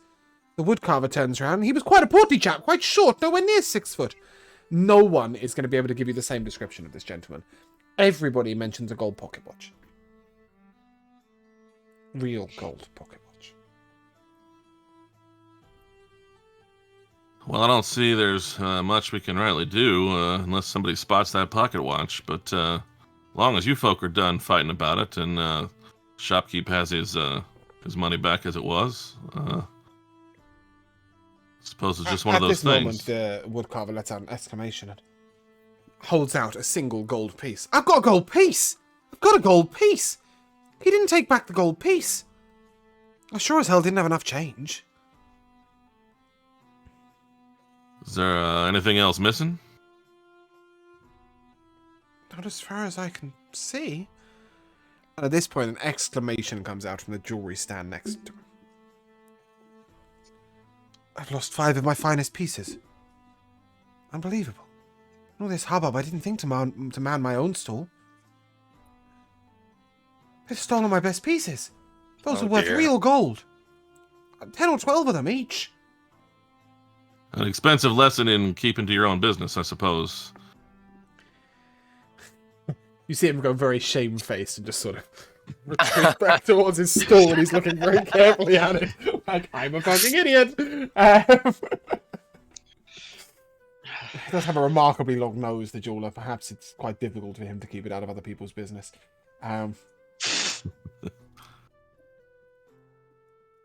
Well, friends, I'm talking, of course, to the group now. I don't know if there's any way we could help any further or whether we need to. Shall we deliver the letter? Or poke around a bit? Yeah, something tells me there's nothing to be done here. Let's get this letter delivered. I don't know much tracking, but in this crowd, everybody's walking everywhere, and if the man's changing what his looks like, I mean, I just don't see much point. Before we go, though, I want to ask the woodcarver. Mm-hmm. Did this man happen to mention his name? Goodness me, no. I would have said that in my description if he had. No, he merely inquired about a few of my pieces lent over. I couldn't help but be distracted by that large gold pocket watch, and then next thing I knew, he was giving me a gold for one of my pieces that was only worth a couple of copper, And I was trying to find the change, and I didn't have the right change, so I had to give him the gold piece back, and then somehow I still got the gold piece. I don't really know how that happened. A charlatan. Hmm. All right then. Well, thank you then. No problem. One thing I should Okay. mention, sorry, that in the descriptions, all the different descriptions you were given, one of them mentioned him being an elf. At least 3 or 4 of them mentioned him being human. Somebody mentioned him being Leonin, which is an entirely different fucking look. Somebody mentioned a satyr, and somebody else mentioned that he seemed to have deep sunken skin, a bit like the hag. Yeah, it was basically nobody could even pin down his race. But be that as it may, you can hear the bleating and barring of animals from nearby. You would know where the livestock stalls are and are able to head over there quite easily. And you, before long, hear a voice go, "Goats! Goats! 2 copper a goat, 2 copper a goat, 2 copper a goat. Goats, goats, goats to sell, 2 copper a goat, 3 copper shards of cheese, 3 copper shards of cheese." And you can probably deduct that the person selling goats and goat's cheese is the woman you're looking for. Miss, would you be Ellinga by any chance? Anninga's me. Why, are you looking for a goat? No, we're looking for you, as a matter of fact. Oh dear, I haven't done anything wrong, have I? I do pay my taxes every month. No, nothing like that. We were just over in Harbondon, and we ran into a gentleman there who, I guess, knew your father. Was it father? Uncle. Uncle? My uncle? What, Porunk? Yeah, Porink. Oh, That's he's the one. he's a funny chap, my uncle. Well, Sniffs a bit of the wrong bumhole, if you know what I mean. Well, I'm going to say it straight. well, Why? What's the what's the I problem? suppose in one way it's nice to see you're not too precious about the man. For unfortunately, he's been killed. Oh, goodness gracious me. Oh, well, that's awful. And the gentleman Been we killed, ran you into say? who You knew didn't- him. Not died. You said been killed?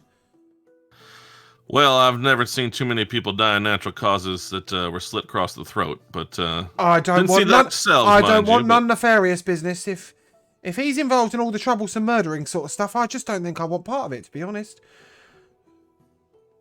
Well, our part in things is simply to deliver you a letter. A letter, you say? Well, that's not very kind, is it? He knows I ain't got me letters.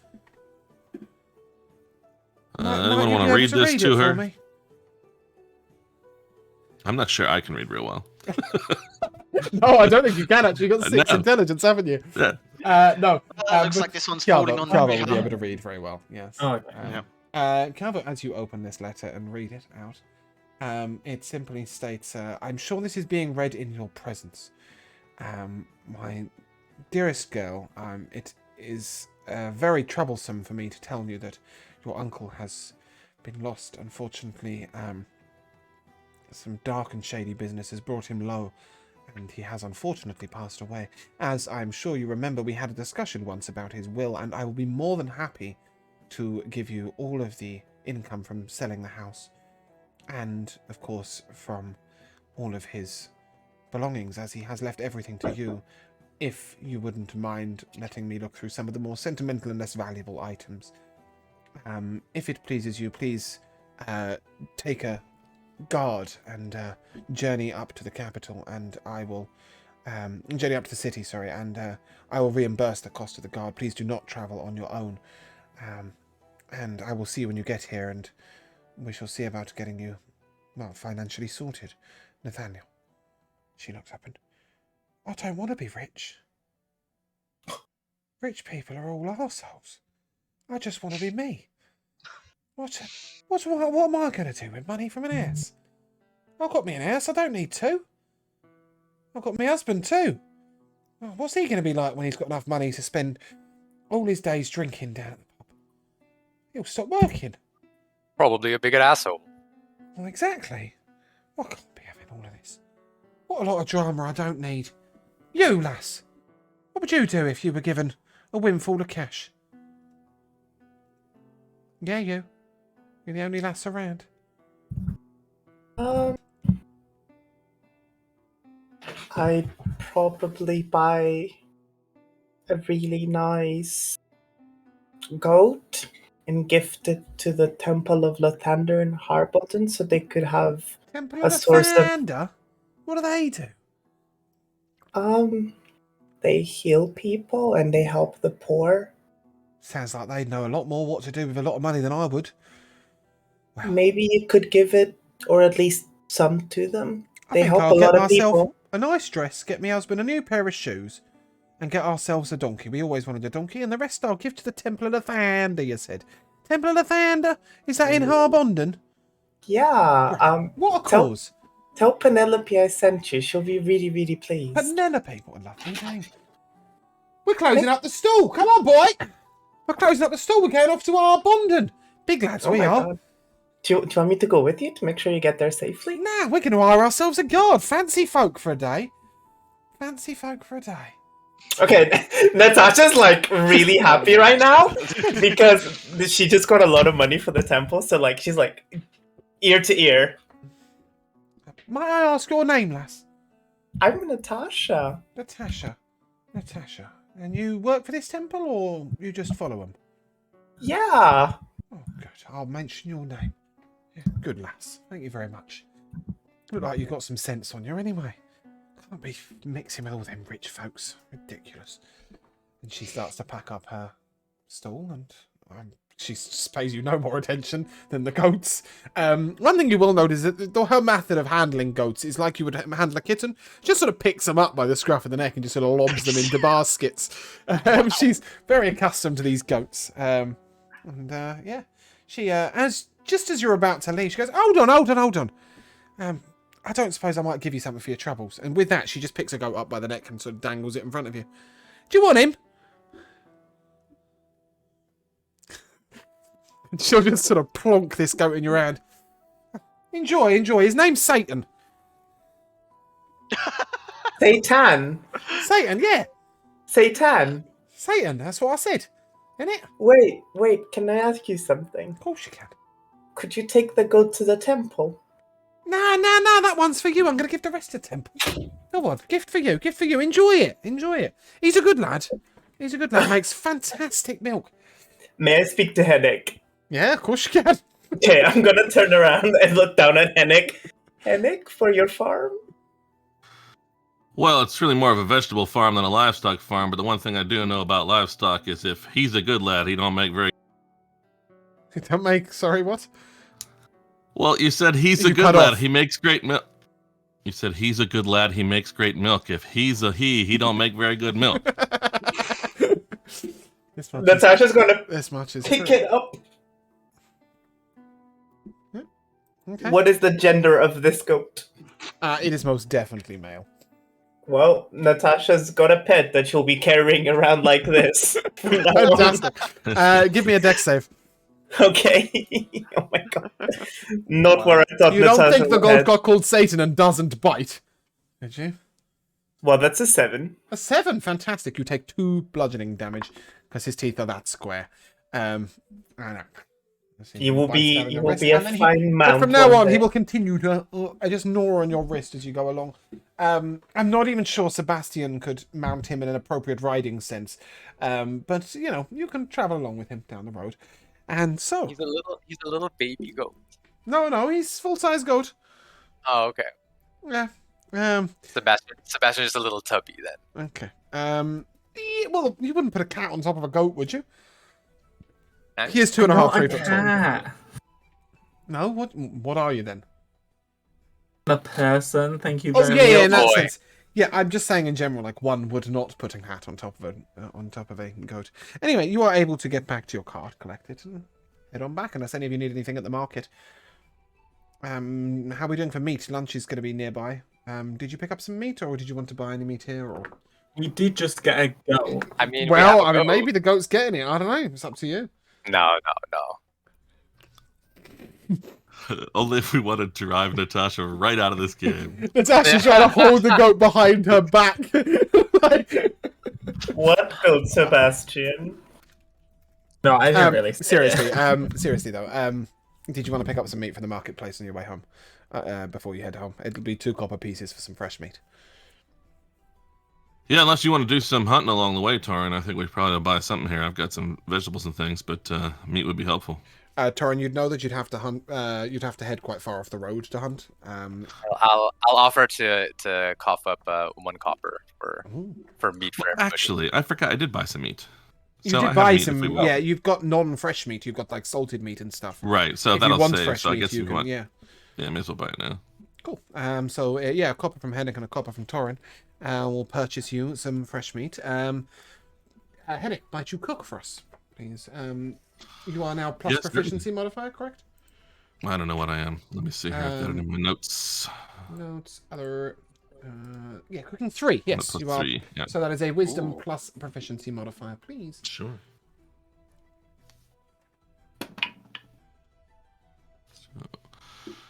So, it's 14.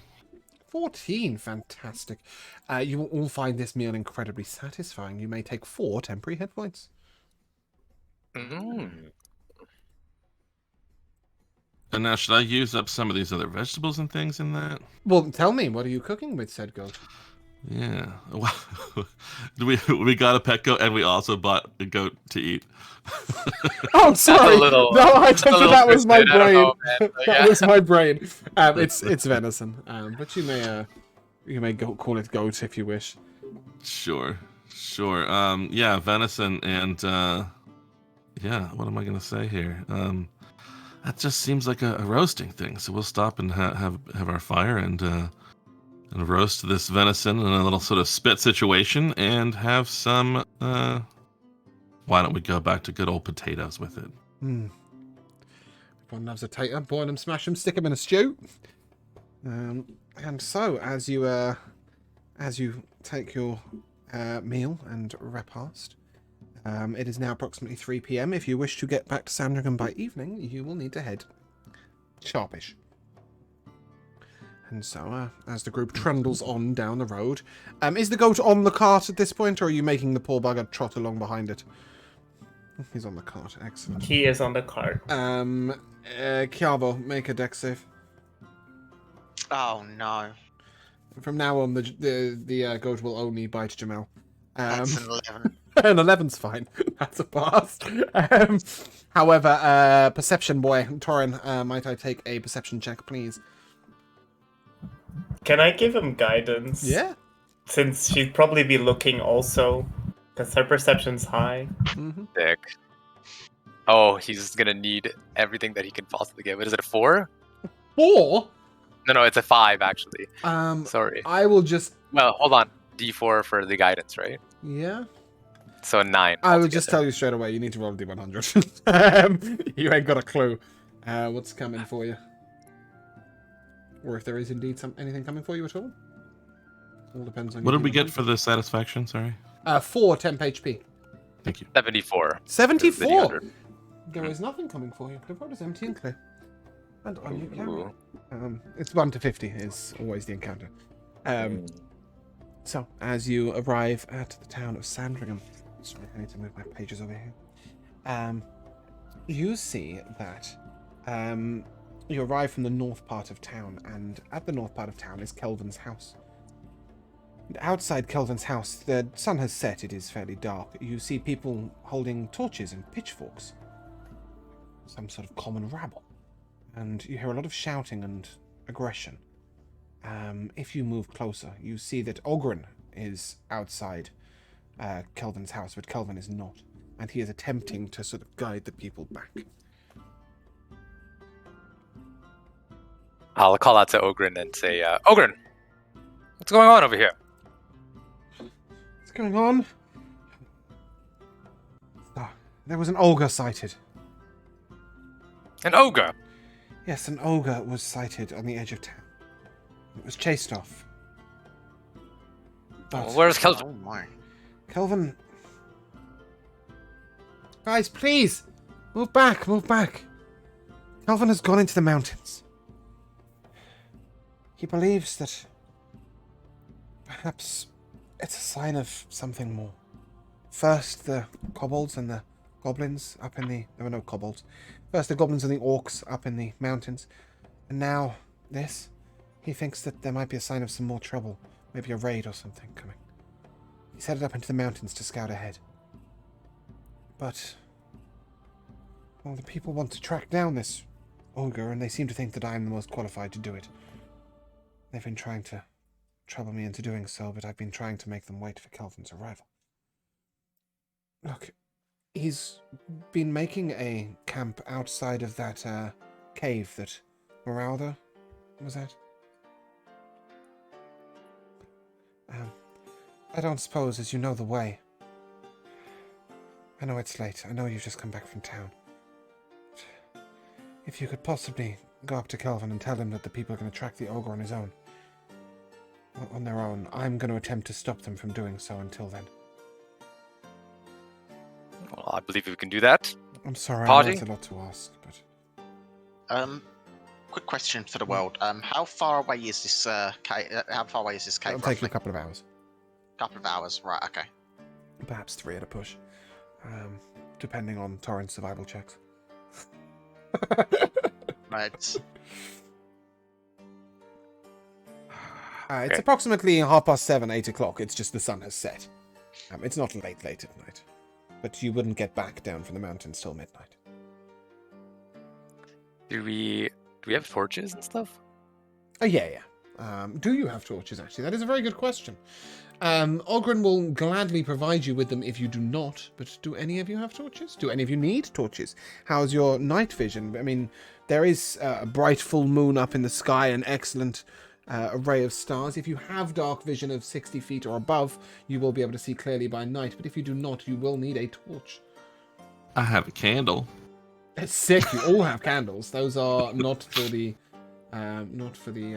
traveling such. I do not have dark vision. Okay, well, Ogren will hand any of you that need one a torch. However, do bear in mind, if you want to wield a two-handed weapon, you will need to put the torch down. At which point it will go out, and will need an action to relight. But, you know, if all of you are carrying torches apart from Sebastian, then you should be able to see clearly enough that if one of you put the torch down, you'd still be able to see. Yeah, I think we'll be fine. Okay. Torin could light the torch and use a fire breath in battle. All in That one is action. true. That is true. Action economy right there. Badass, yes. Well, let's see whether it can happen then. But So regardless. these folk are gonna track the ogre on their own. Is that what you're saying? Well, they want to, but I'm going to try and hold them until Kevin comes back. I mean, he's really the only person qualified to do so. Yeah, it just seemed if they thought they were gonna track an ogre, they might just as well carry a message themselves. I mean, I suppose Well, we know the way, but they wanted to go somewhere very different. If I could persuade them to go up to Kevin, I would go myself. all right, I suppose. I'm sorry out to the put this town. upon you. Well, it's quite all right, Ogre. Yeah, and You've done much for us. he hands you one potion of stamina. I don't know which one of you would do it. Would use it. I believe it's less a potion of stamina. Let me just check though. It might just be a regular potion of stamina. Come on, load. Torin will also hand back Ogren's dagger that he lent to him way back thank when. you. I'd forgotten about this. Yes, he hands you a potion of stamina, standard. It just removes a point of exhaustion if that is something that comes into play. I don't imagine it will, but you can keep it. It's its way of saying good luck. And you head on up into the mountains, and this music is entirely not what I was looking for. Bear with me a second. This is the music that should have played when I skipped in the market. But never mind there. I'm not having DJ day today. Thank you. And you head up into the mountains. Yes, you do.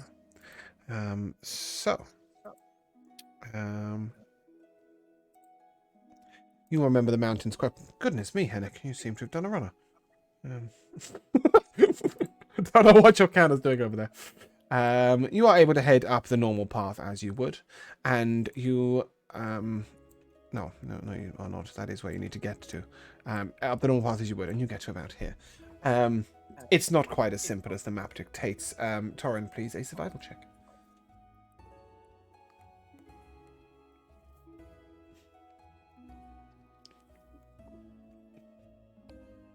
Be a 9.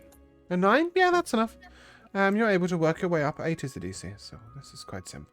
You work your way up, and at approximately here, you come across a fallen tree across the road. The same fallen tree as before, you might assume, where you had a fight. You will need to break off the road temporarily, and I will take a second survival check, please. This one is exactly where you broke off the road before, so I'll take this at advantage, please. As Thank you... Oh, was it that bad, the first roll? It was a 4. It was a 4. Great. 13. Great. 13. DC 10, so you're absolutely fine. And you head back around here. And as you reach up to this rock, you see down that Kelvan is in the midst of a battle. He appears to be throwing bottles off of his desk and fighting 4 or 5 different goblins. How far away is he? So from here, that is 240 foot to the cave, and he is outside, so perhaps 180 feet. The battle is raging on. He has 2 short swords out, and he's sort of dancing and dashing from place to place. What's the range of attacks here? I would say that it would have to be within 120 feet, because I think that's what the longest range wizard spell available to you is, which would be Firebolt. What's the range on Firebolt, Kiava? I think it's Oh, you don't have 120. it, do you? It's you that has it, Sebastian, isn't it? No, we're level 2, James. Oh, yeah, Bolt. Bolt. A bolt. Firebolt? No, I don't have Firebolt. Oh, okay. It is It's 120, I think. 90%. 120, yeah. Yeah, okay, cool. So you would need to be within 120 feet, but bear in mind you would also need to allow your party members to also get in range. Yeah? You don't want to go fighting on your own. You want everybody to be able to help, right? Wait, So, I'm saying if I can use Ataxia on him from this far away, I will. Oh, I see. No, you would need to get 120 feet closer, which would require stealthing up, although it's a very low DC because obviously there is a fight going on and it's dark. What exactly is this that's going on in this fight? You see, well, you're trying to make it out by the campfire that Kelvin has clearly built. You see Kelvin for sure. And you know he's fighting some small figures that you think might be goblins and a couple of larger figures. Okay. Well, we must help him. Yeah, I'd like to try to close some distance to whilst keeping out. So of I will sight. take a stealth check and then tell you how close you can get before Okay. you must roll initiative. For goodness sake, how many pieces of music did Kira play in yesterday's session? Right. Should I give the check now or? Just bear with me a second. I'm There you go. struggling to make my way through Kira's 60,000 pieces of music that he played in a session so that I can Yeah. find the music I'm looking for. Cool. So this is a group stealth check, so please, if you all roll, let's see how many of these I can actually see. I'm gonna Aboleth's mist myself. Okay, that gives a disadvantage to perception checks on you, correct? Yes. Okay, that won't lower the DC for a group check, unfortunately. Kiavo 14, Torin 16, Hennick 4. 4. Okay, I'm assuming that yours will be the one that's discarded. Natasha? I would like to guidance myself for a total of 9. You made 2 stealth checks there. The first... Oh, Yeah, I roll with disadvantage. disadvantage. Because you're wearing padded leather armor, aren't you? Yes, of course you are. Okay, so that's 9, and Sebastian? I got a 14. A 14. So we will discard Torrens and Hennick's, and that is a 14, a 16, and a 9, which is pass. Fantastic, congratulations. And it means that you are able to get 60 feet away from the battle before it will begin. Excellent. And this is the battle map we never got to use. Oh, no, apparently it's not. Where's it gone? Oh. Where's it gone? It's here, but it's not here? Okay. Right, sorry, bear with me a second, I'm going to have to re-add it. Take your time.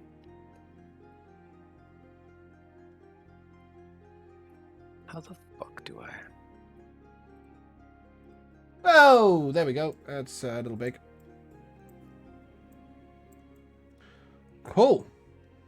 Welcome to battle. And so, you can fuck off because you failed miserably. Let me get that down to there. And let's collect you all. And Skjavo. Natasha. Tarin. Sebastian. Look at it, so cute.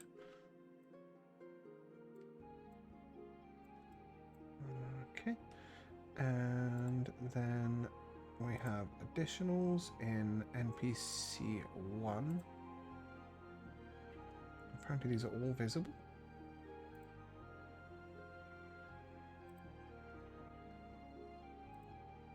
There we go.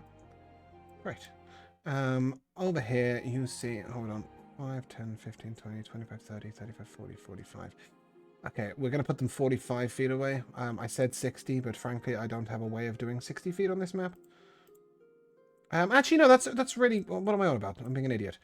10, 20, 30, 40, 50, 60. Each square is 10 foot on this map. I know that's unusual, but that's what we're going to do. Okay. And then... There we go. Sorry, this is taking me a little while to pull up. I should have set this up beforehand. But... It was a chance encounter.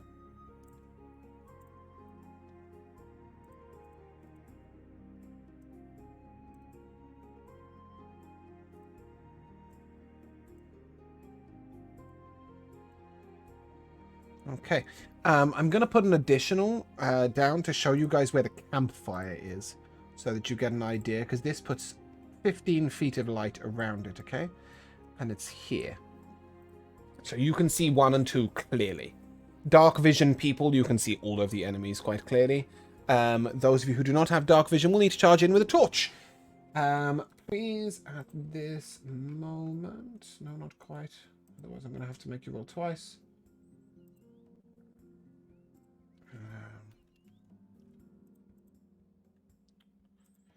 Really should have had this prepped, sorry.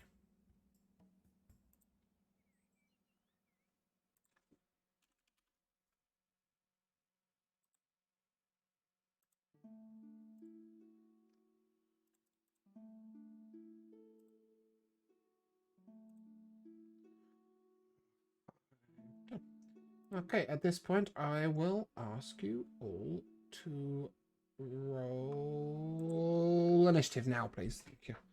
Sorry, I just have to get into the right screen, otherwise it doesn't come through. It's a 5, a 9, and 3, 5. Natasha? This is the only one I haven't got. Did it come through? Oh, it's just boxing on my screen. Yeah, that's fine. It's got an over-enthusiastic dice over there. And a 2. Great. Brilliant rolls, guys. Okay, well, lucky for you, these rolls are not much better. In fact, I don't even think they are better. No, they're not. Hennick, you're going to go first with a 9 initiative. Incredible. I was like, no worries. I rolled a 9. I'll have time to think. Nope. You rolled the highest initiative of everybody other than Kelvin, but he goes at the top. So he's already been, because he's been fighting, right? Right. So yeah, right. 60 feet away. All right. Well, I will. First of all, move up some. I've only got 25, so if you want to put me 2.5 squares, or just limit me to 20, it's up to you. And then I shall still be too far, so I still have to use Vicious Mockery, but I don't know what 35 feet away. Yeah, that's all I've got. You can't throw a rock at that range? Well, I could throw a rock at disadvantage at that range. Here we go. Because it's following the sling As we mechanics? rush into this. What's that? Is that the range on a sling? Is that why that is applicable? It's 3120, yeah. So I mean, okay. I can. Cool. But I need to burn an inspiration. So as I am surprisingly the first one to act, I rush in there and grab one of my rocks, and I will do it. Burn my inspiration to roll it at straight. Yeah, technically you still roll at advantage because you get to roll once and then burn your inspiration, right? So roll once, see if you would re-roll. Yeah. Okay, Yeah. well, that's fine. Well, the first one's a 12. Yeah. So you would reroll, I'm assuming, with that. Yeah. Cool. And so I shall roll again. And that's worse. 7. Okay, so it's a 12. Is that a 12 including your plus to hit? Yeah. Excellent. Lucky for you, that is more than enough to hit. So because I can only see them well, it's the closer one that I can see, which I think is 2. Yes, E3, right? Or 2, I don't know. E3 is the one attacking Kelvin. Oh, if I can see him well, then yes, I will. Oh, very much so. You can Yeah. see him for one particular reason. Kelvin's weapons are glowing. Okay, well, that'll do it. I don't think that was mentioned previously. No, So it that wasn't, is yeah, I'm looking for 5 bludgeoning stone damage. Okay, that's yeah. Not only do you sort of land this rock in his back, the surprise of being hit from nowhere has sort of caused him to jerk back a little bit, and he also takes a blow from Kelvin. Ooh. All right, and yeah, the hell with it. Okay, I'm done. Cool. It is his turn, the one who you just attacked. Can I make this roll to everybody? Yes, I can. You will notice that my goblins are bandits. That's okay. Oh, what? Look. There you go. So that is a 12 to hit, which will miss Kelvin. And at this point, one of the other enemies notices you guys. And he... Oh, I can't actually roll like that. Okay. He will step up towards you. Enemy 1, where are you? You're up there. Okay. He's going to go down this way. So that's 10, 20, and 30 feet. And he moves over towards you. The next one is E2. E2 is going to take a little step to the left, and he's going to fire his crossbow at our lovely friend Hennick.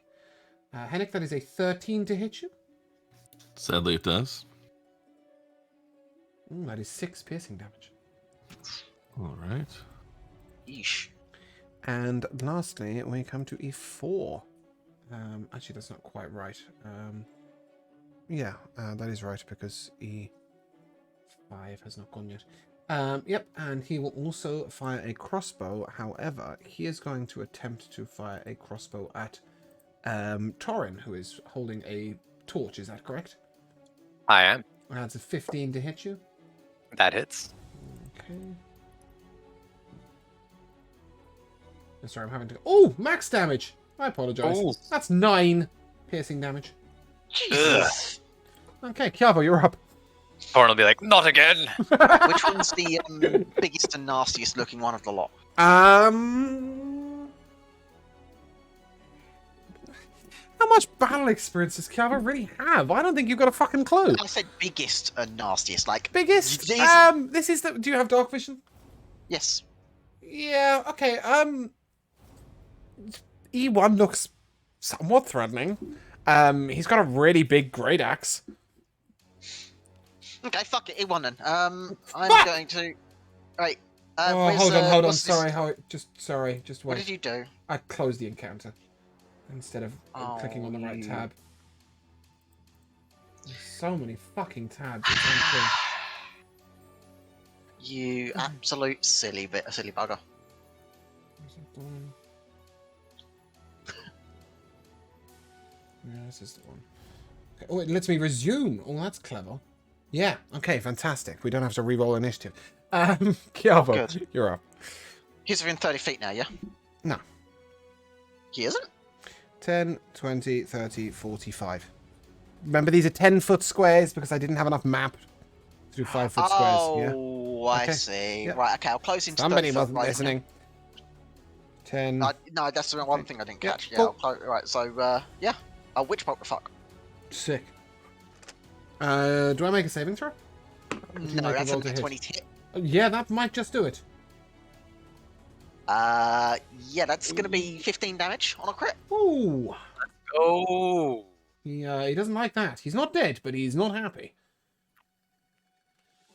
Cool. Any bonus That's action? fine. for me? My bonus action will be to just leer at him menacingly, and that will be my turn. Okay, and Torin, you're up. Okay. So, Torin reeling from this crossbow bolt. He's going to sort of snap out of it, and he will rush towards E1 as well, as far as he can make. What, 30-foot movement speed? 35, I get. Ooh. There stand he before the enemy. If your weapon has 5-foot reach, you may hit him. I do. Excellent. How you wouldn't with arms the length of you. I do actually see your movement speed on the encounter thing now. That's new. Oh, that's sick. Ooh, That will most definitely spank a bitch. Yeah. Good. I'm going to give him a good old slash. A 5 damage. That is minimum damage, right? Yes, it is. Tragic. Okay. Tragic. Does that conclude your turn, or are you smitting? Is he the biggest bastard? He's definitely the biggest bastard you've seen so far. He has a huge great axe. I'll pump one of my He has a great axe that you would struggle to wield with 2 hands. Yeah. Yeah, I definitely think you should probably smite. So please do. How many did you get? 2? 2 d8s, yes. No, I mean, you have 2 spell slots at this level, right? Yes, I do. Yeah, cool. I didn't know how harsh it was. I didn't know if it started the paladins off with what. Okay, Ooh! not bad. Let's do a 9 damage. He is severely wounded. Oh. That is not Napar nice. Does that conclude your turn? That will conclude my turn as Torin. And that leads us to E5. Now, E5 is first of all going to make a save to see if he wants to be here. He does want to be here, okay.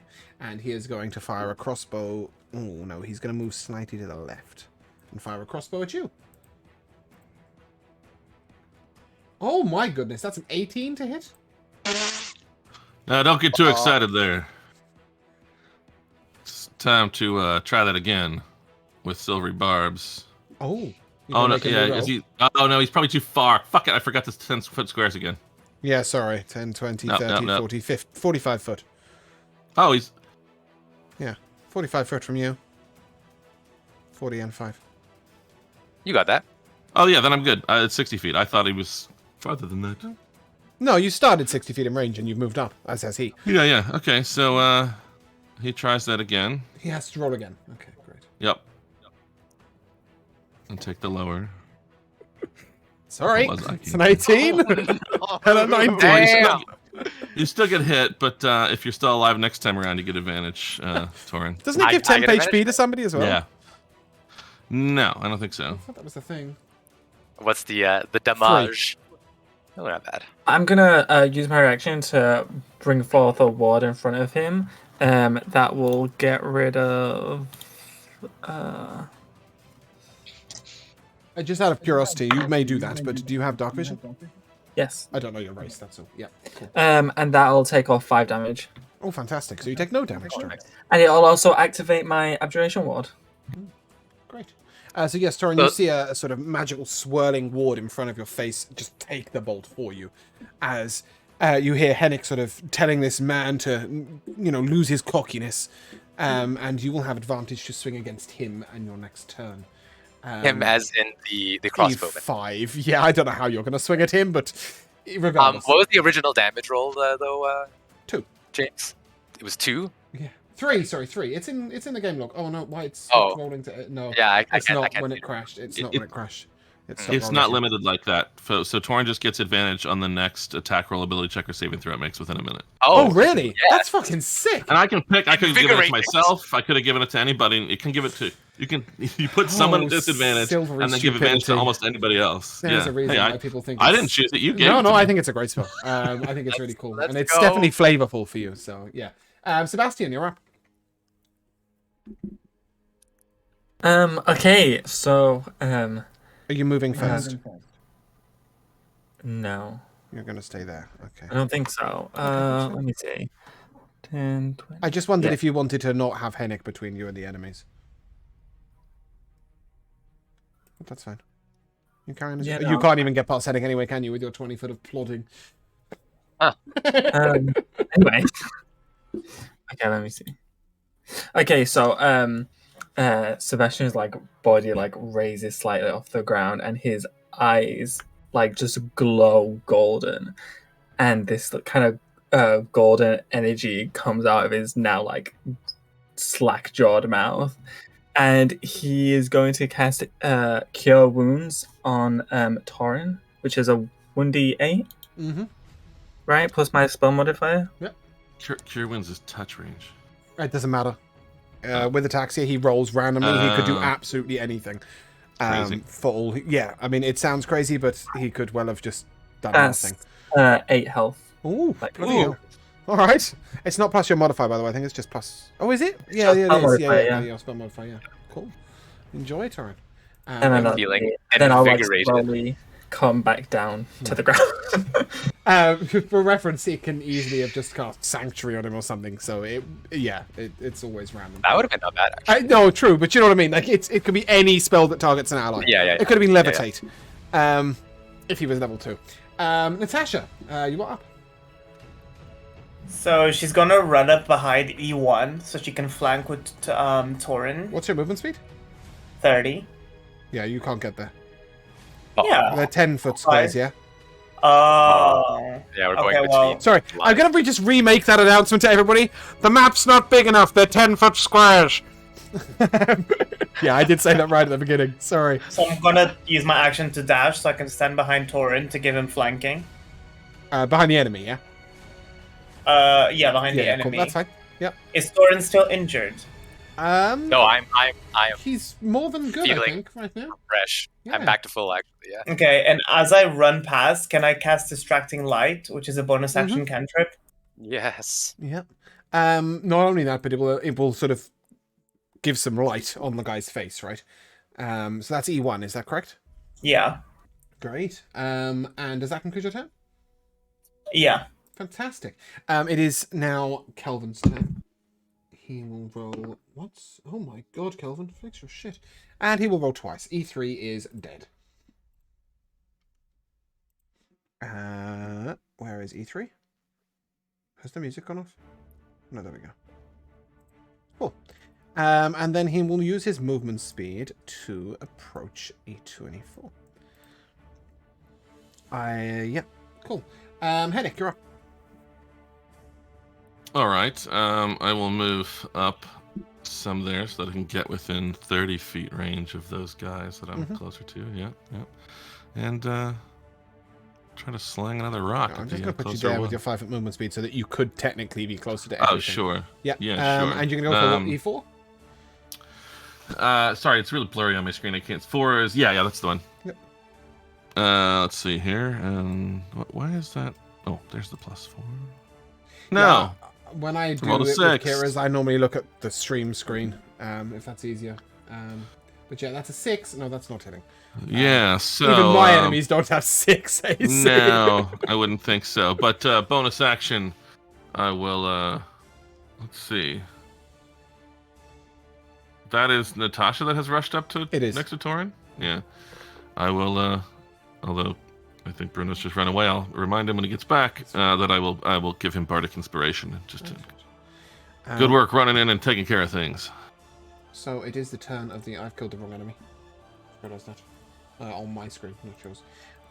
So it is the turn of the guy with the big axe. Ooh.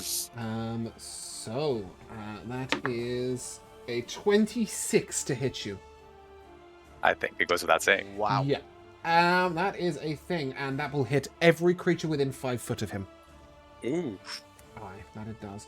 And I need to get out new dice. There we go. Whoop! Right across the room. That's what I was aiming for.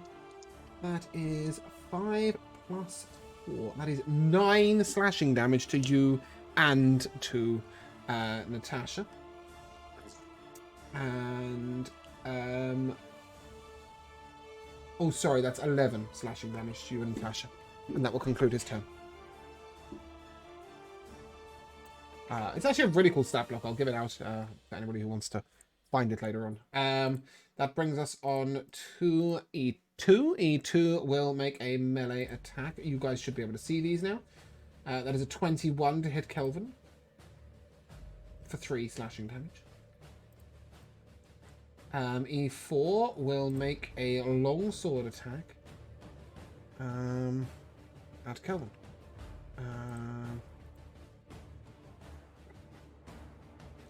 That's a crit. Oh dear. and that is enough to knock him down. Kelvin Oh. is currently unconscious. He's been fighting a long-ass time before you arrived, as you will discover when you get a little closer and step over some courses. Bruno! You took 11 slashing damage, Natasha. That's a lot of damage. It was a lot of damage. The guy got his big great axe and he swung around a circle and hit you both for 11 damage. You also have Bardic Inspiration. Oh, that too. You've got Bardic Inspiration. Thank you. Chiavo, it's your turn. So E1 still standing, so I will take the opportunity to refire the Witch Bolt. Sick. Sick. On each of my turns for duration, you can use my action. You can use my action to deal 1d12 lightning damage to the target automatically. I don't even need to roll And then to you hit. get a bonus spell action if you want. Yeah, it's really cool. Yeah. That's 3 damage. That's not quite going to be enough to bring him down, as he is currently, to your eyes, appears... Wait, it's lightning damage, isn't it? Yes. Ooh, I'm really sorry. You did 14 damage last time. Yeah, he's dead. He's got a vulnerability for lightning, and I totally missed that on the first turn. What, he's got vulnerability to lightning? Wait, is that the right guy? No, wrong guy. Somebody has vulnerability to lightning. It ain't that one. Sorry, I've done so many fucking tabs open. Unfortunately, that is my action, and you don't have any as bonus far as- action spells yet, do you? No, I've only really got reactions, I think. Yeah. Cool. Okay. So Torin, you're up. I mean, are you up? Not down. Yeah. No, he's not down. He is severely injured. I mean, he was severely injured before we hit him with 3 lightning damage. Yeah. Well, Torin, feeling incredibly invigorated by all that's been going on. is And with going to- advantage. yes, with advantage. Swing with his sword. Ooh! Did that miss? 9. Yeah, I probably missed. You will take an attack. That's a 12 to hit you? Misses. Okay. Yeah, he hits you back, but unfortunately misses. Yeah, that misses, I'm afraid, even with advantage. And you didn't have the inspiration, did you? No, Natasha does. Okay. Natasha does. So that brings us to E5. E5 is going to shoot at Hennick. That is a 17 to hit.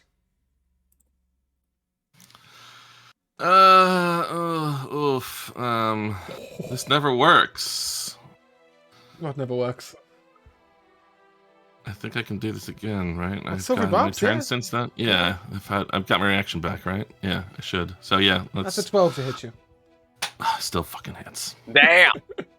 I'm rolling like an absolute monster today. I'm sorry. We're rolling like shit. That's 7 damage to your face. Are you? Good God. up? Sorry? I'm up, but not Okay. by a lot, and I'm gonna give myself that advantage for whatever I decide to Damn do. right. next. Which So, one was that shot then? Was that E2? that was E5 who just took a shot. E5. Gotcha. No, I'm sorry, I just rolled something that was nonsense. that's all right. Ignore that. Sebastian, you're up.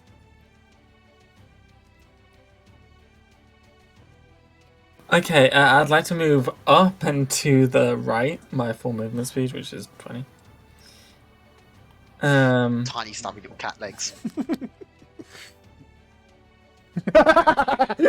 Racism! Sebastian, go on. Take your turn. Okay. Who are you targeting? Please, I want to know who you're targeting first. E4. Okay. Okay. Does a 18 hit? Oh, yes, most definitely. Okay. Wait, are you rolling to hit with Ataxia? No, I just rolled a 20, and now I'm rolling my 1d6 and a 1d4. Oh, okay. Yeah, Minor. did you ask if an 18 hits? I don't understand what that was. I'm casting minor attacks here. Oh, okay, yeah, cool. Cool, I was going to say. Because it depends on what you roll. I know what I'm doing. Yeah, it depends on what you roll. I was really confused. It would be really nice if I also knew what you were doing, though. And it's traditional to state what spell we're casting. Anyway, carry on. Okay, yeah. So, a jelly-like slime green ball appears in Sebastian's free hand. He just throws it over there, Excellent. dealing 5 poison damage Poison damage. as Okay. it Yep. bursts on his face. He's hurt. Natasha. Sorry, any bonus action, Sebastian? I don't think I have a bonus action. No. Okay. Natasha, you're up. Would eating a jelly bean be an object interaction? Yes. Okay. No, it would be a bonus action. Count as a potion, sorry. Yes. Yeah. That's unfortunate. Then I won't be doing that. I'm going to cast. Is Torin looking pretty roughed up? No, but well, maybe, but do bear in mind that who is looking much, much more roughed up is the guy in front of you, and you have Bardic Inspiration. Yeah. So Torin is gonna, after missing and having that sort of exchange with the big motherfucker, I'm gonna turn to Natasha and say, "Finish him off, Natasha. Yeah. He's on his last legs." He really is. You need to do a grand total of not much.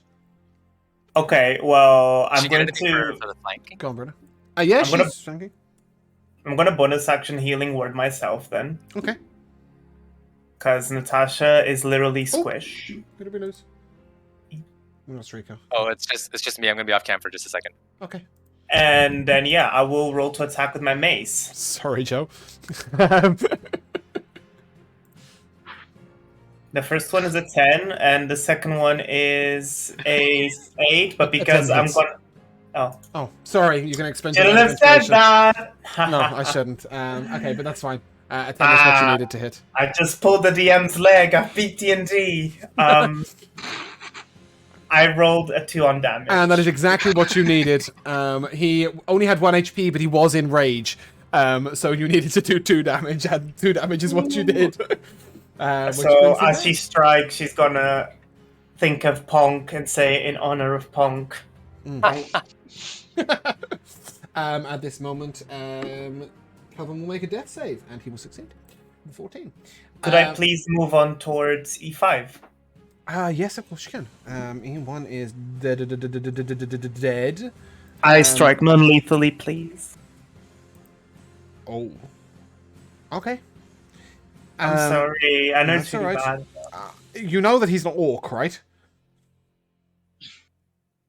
He's not So a what? bandit, he's an orc. If that's a so what for you, that's absolutely fine, but orcs are known to be quite evil and violent creatures.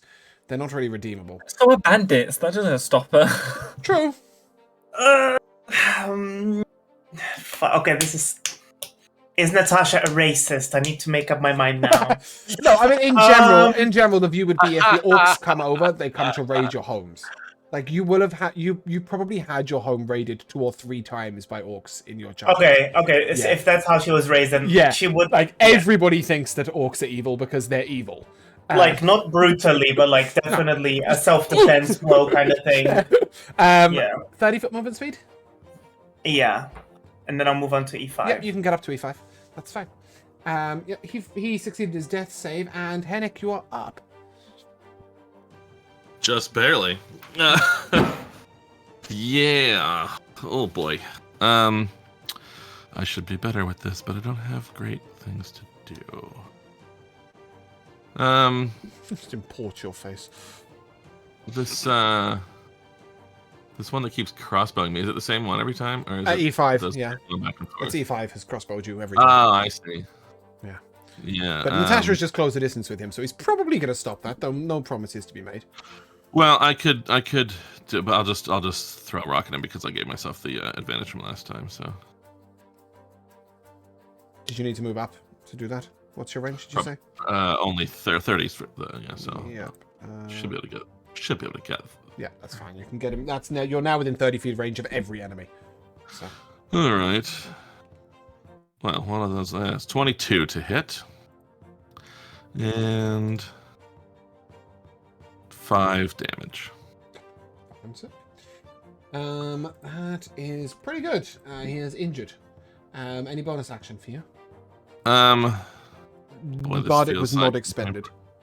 Right. I can still put it on somebody else. It's just nobody can have it more than one at a time. Yeah.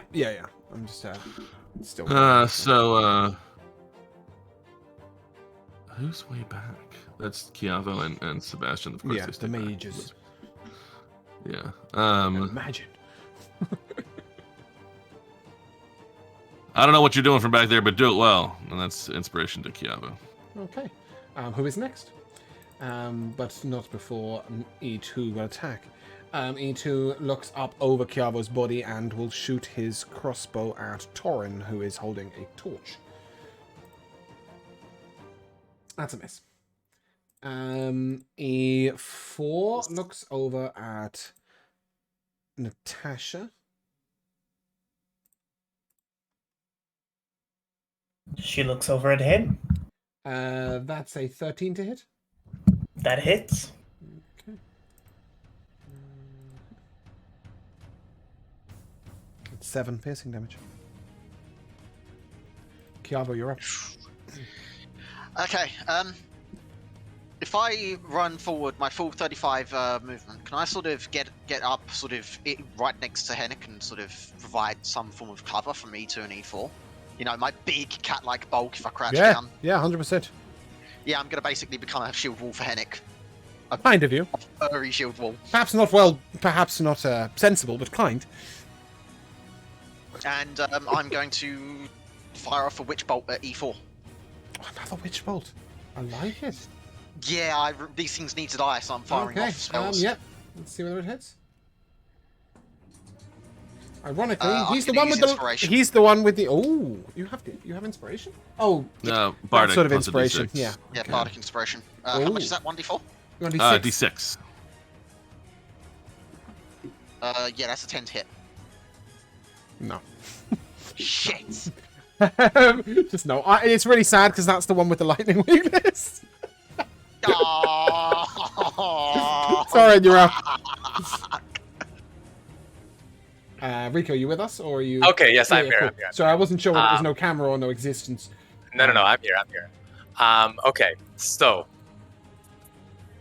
I think what Torin is going to do is try to make his way sort of to be between E5 and Natasha and E2 and E4. Like there? That's as close as you can get.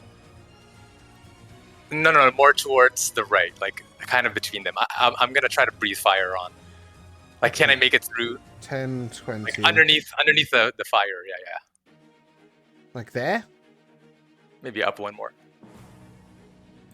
Can I reach? Is a 15-foot cone enough to reach the E2 and E4? No, I need to move over one to the right. Yeah. Okay. Yeah, That's 30 foot of movement speed. Yeah, you've got 30 foot movement speed? 35. 35, yeah, so that's fine. You can just, blow them. Yeah, and I'm just going to blow fire on these guys. Yes. It's going to be Dex. Oh, I can do those in Save. front of you guys, actually. Hold on. That is a 16 and a 11. Okay, so it's a DC 11. Okay, so they both succeed. My dice 7 is halved. just broken. Yeah. 7 halved, and that'll be it for now. Okay. For your troubles, Kiavo, you will get shot. Oh, no, you won't. No, you won't. Not if Natasha is right next to him. He will swing with a sword. Natasha, that's a 19 to hit you. Oh my god. I just can't roll badly right now. That's a 4. It's 4 slashing damage. And Sebastian, you're up. Okie dokie. They are very injured. Does a 13 hit E4? E4? Yeah. No. I'm sorry. That's my turn. Okay. Natasha, you're up. Okay, well, she's gonna keep tanking because Natasha is weak as fuck, but if she's one thing is strong, I'm going to use another She's weak bonus. as fuck, but strong. It's genuinely the sentence you just used. Yeah, she's weak as fuck, but she's probably got the best sustain in the house. Right. So she's going to bonus action healing word herself. Yep. Again. For a total of 6. So brings it back at 11. And how injured is my party? Extremely. Yeah. Pretty hurt, I would say. Okay, so I'm going to use my Channel Divinity Preserve Life as an action. Mm-hmm. The only people in range right now are Torin, Hennick, and Kiavo. Who's the most injured out of all of the 3? I think it's Hennick, right?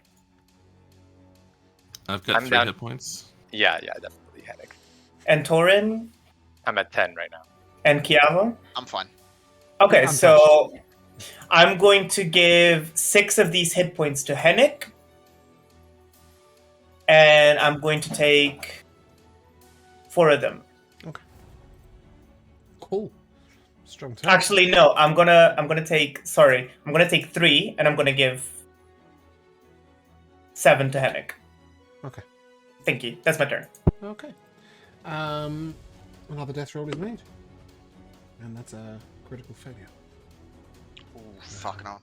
I don't actually know why I told you that, because I don't know why you would know that, but still. Anyway.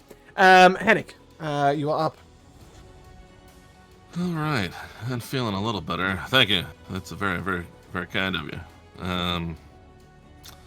And so I shall.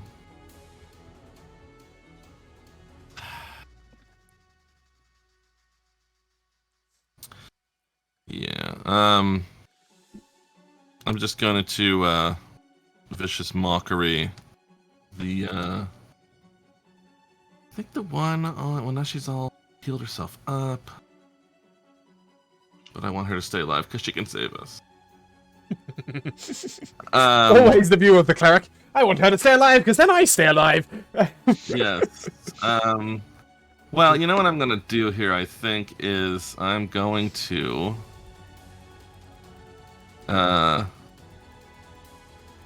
Fuck, I was going to do that and it just doesn't make sense. Sorry.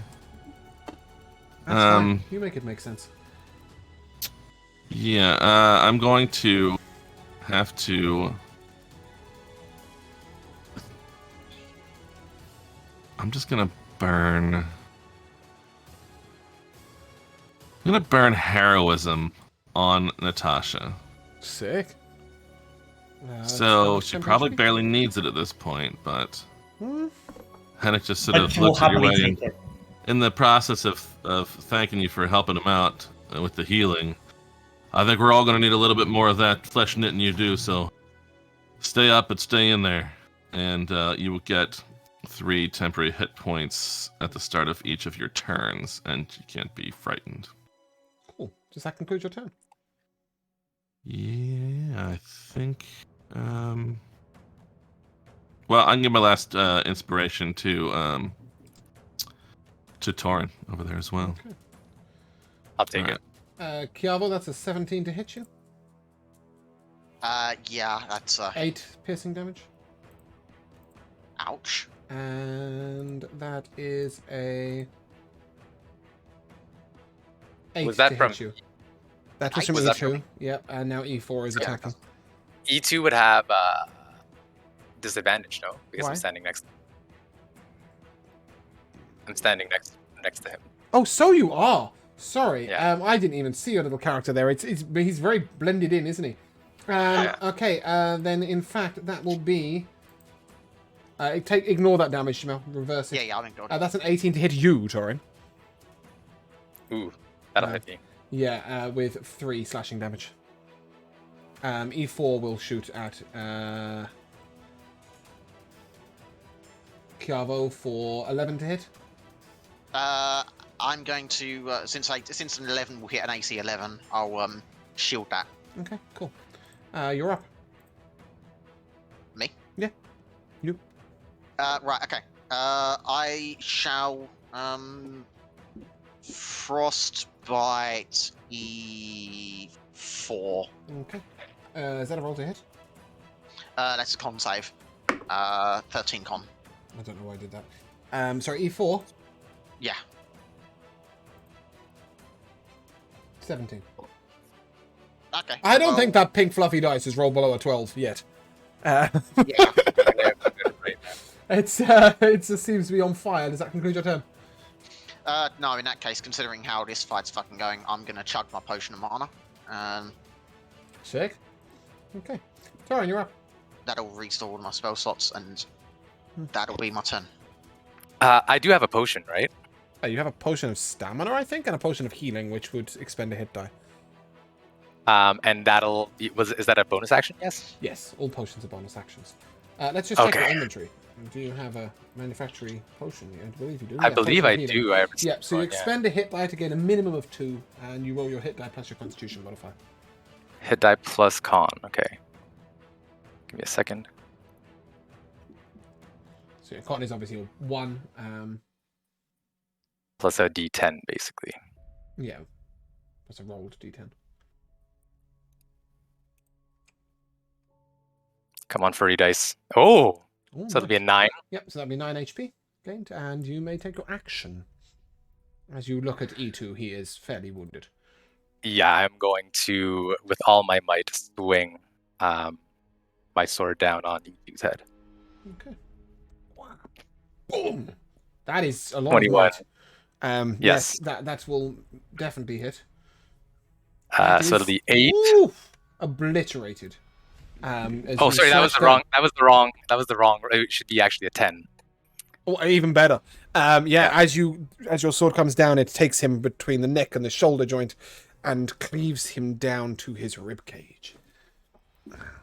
He is almost dead. And is Kevren close to us? He should be like at my feet somewhere. No, he like died in between E2 and E4 or something. There. He's there. Okay. That is cool. I'll I guess step over his body. I try to protect him from getting any more harm from E4. I thought it was going to be, I'm going to bring him back to life. Is he an obstacle? I'm going to try to next round. But This count as difficult terrain? Natasha, that's a 12 to hit you. I'm rolling the wrong damage. Ignore that. A 12 to hit you, Bruno? Yeah? That's That does hit. 5 slashing damage. And Sebastian, you're up.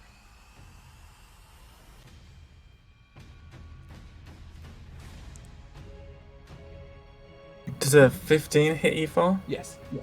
Okay, cool. Well, I need to get this up now.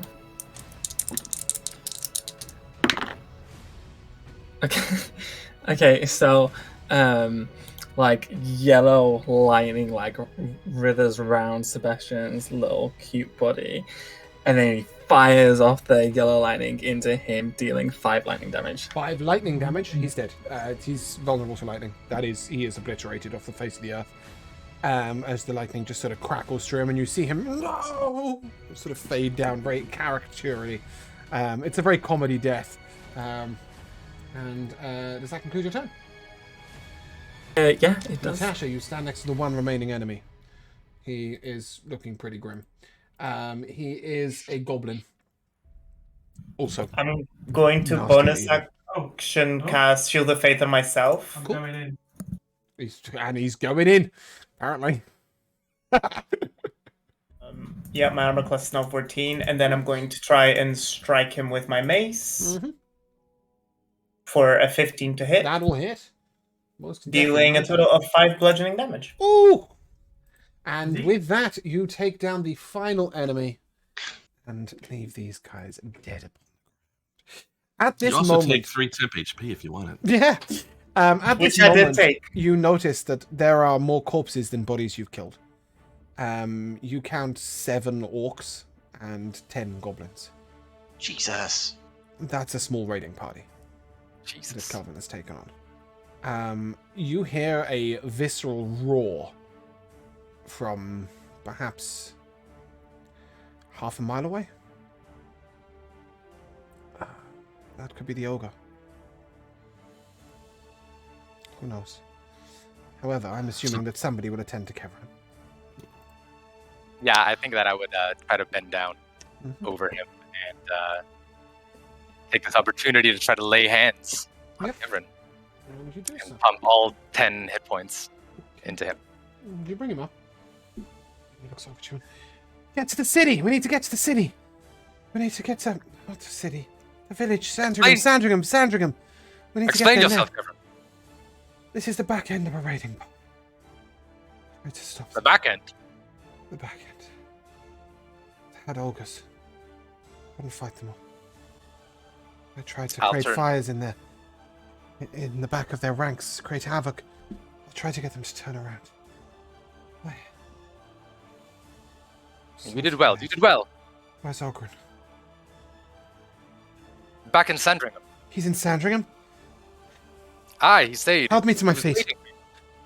He And will I'll help him up. rush to his pack and he takes out a potion. Drinks it. I dropped my bow.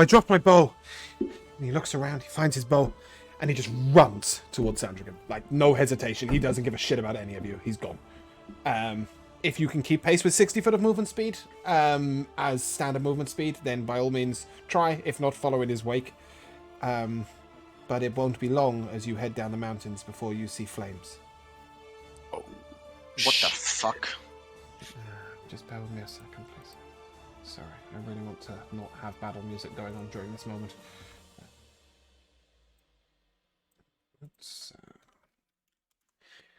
As you look over the tips of the mountains, you see that there are flames rising from where Sandringham was. Perhaps some of you don't have parents there. Anyway, each of you, I'm sure, will have your own worries as you head down. But what you do see is that there is a group of orcs carrying a couple of people, perhaps. Maybe people? I'll take a perception check from... Do you have dark vision, Torin? No. No. Who's the best with dark vision? Would that be Hennick? Just Hennick, Sebastian. you don't have dark vision? No. It's just Sebastian who has dark vision, and Chiavo. And Kiab. Yeah. Okay. Who has higher perception? 10 and Chiavo? 10 as well. Okay, yeah. Chiavo, I'll take a perception check, please. That's an 18. An 18. The bodies they're carrying are orcs or goblins' bodies. They're not humans. As they storm off into the mountains. As you guys get down to the town, you see Kevran coming back towards you. The village is empty. Empty. There are a lot of houses are burning. You may wish to see to your houses, but I think Ogren may have persuaded them to leave. We should head to Morscombe. At this moment, as you look around, each of you will need to roll me a d20, please, to determine the state of your home. I will start with Chiavo. That's a 19. They didn't see yours. Natasha. No, Natasha, sorry, you don't roll. Hennick. Oh no. Because her home's the Well. dungeon, right? Oof. Well, it's a 1, and since it Oh, doesn't no. count You can't use any as modifiers. an on it. actual, I can't use my. Nothing. Nothing at No. all on that. I'm afraid to say that your home has been burnt to the ground. Oh no. Sebastian, your roll. I got a 13. A 13. There's damage to your home. The flames didn't take brilliantly, but certainly any outbuildings and your front door is smashed in. You can see that the raiders have torn through the home. Yeah, I mean, my first instinct is to go home. So. Well, yeah, I'm assuming each of you has gone to your home to see the state of it. That's why I'm recounting this. And Torin.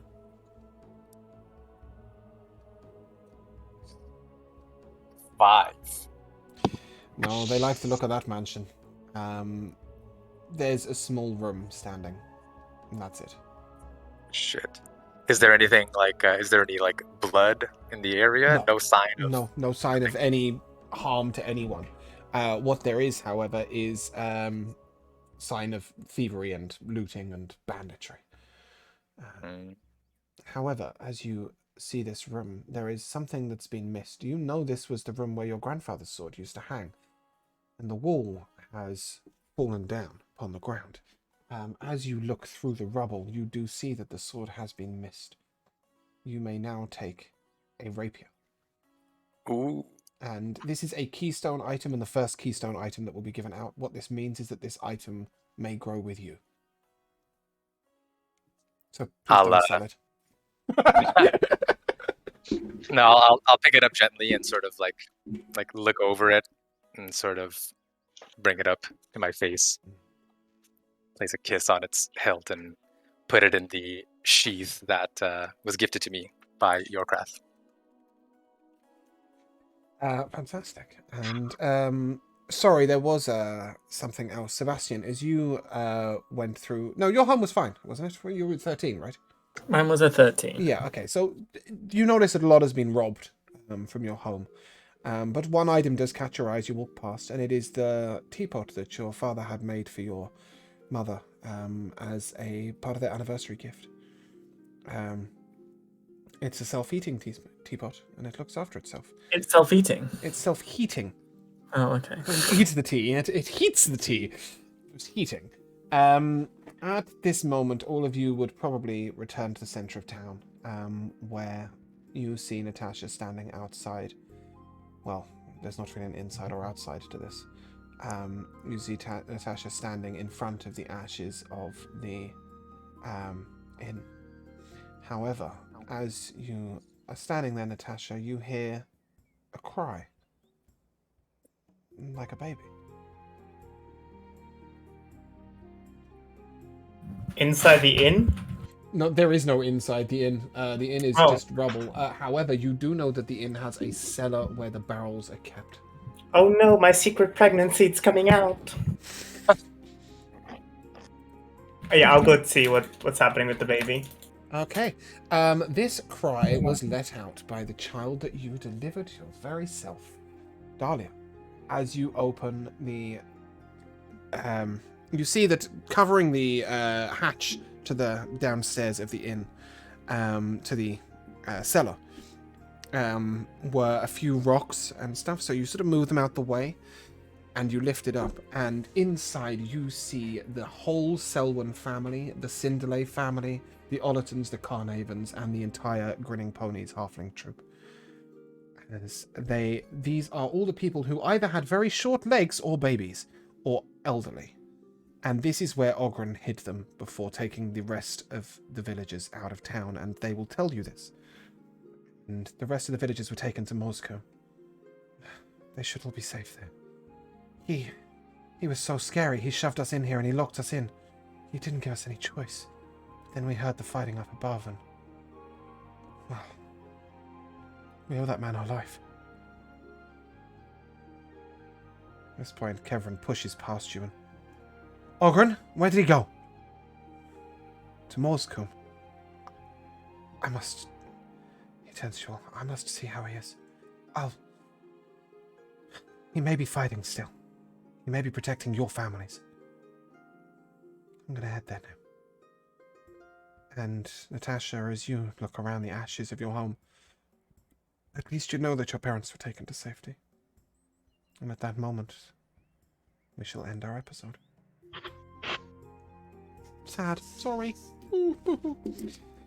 Well, somebody's already somebody's already had their Sandringham burnt down once and probably knew this was coming.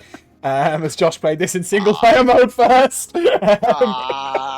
So he's done very well at not letting any surprises out. I imagine you thought it was going to be burning when you got back from Harbondon, only to find out that it wasn't, and then you got sent up into the mountains, so yeah.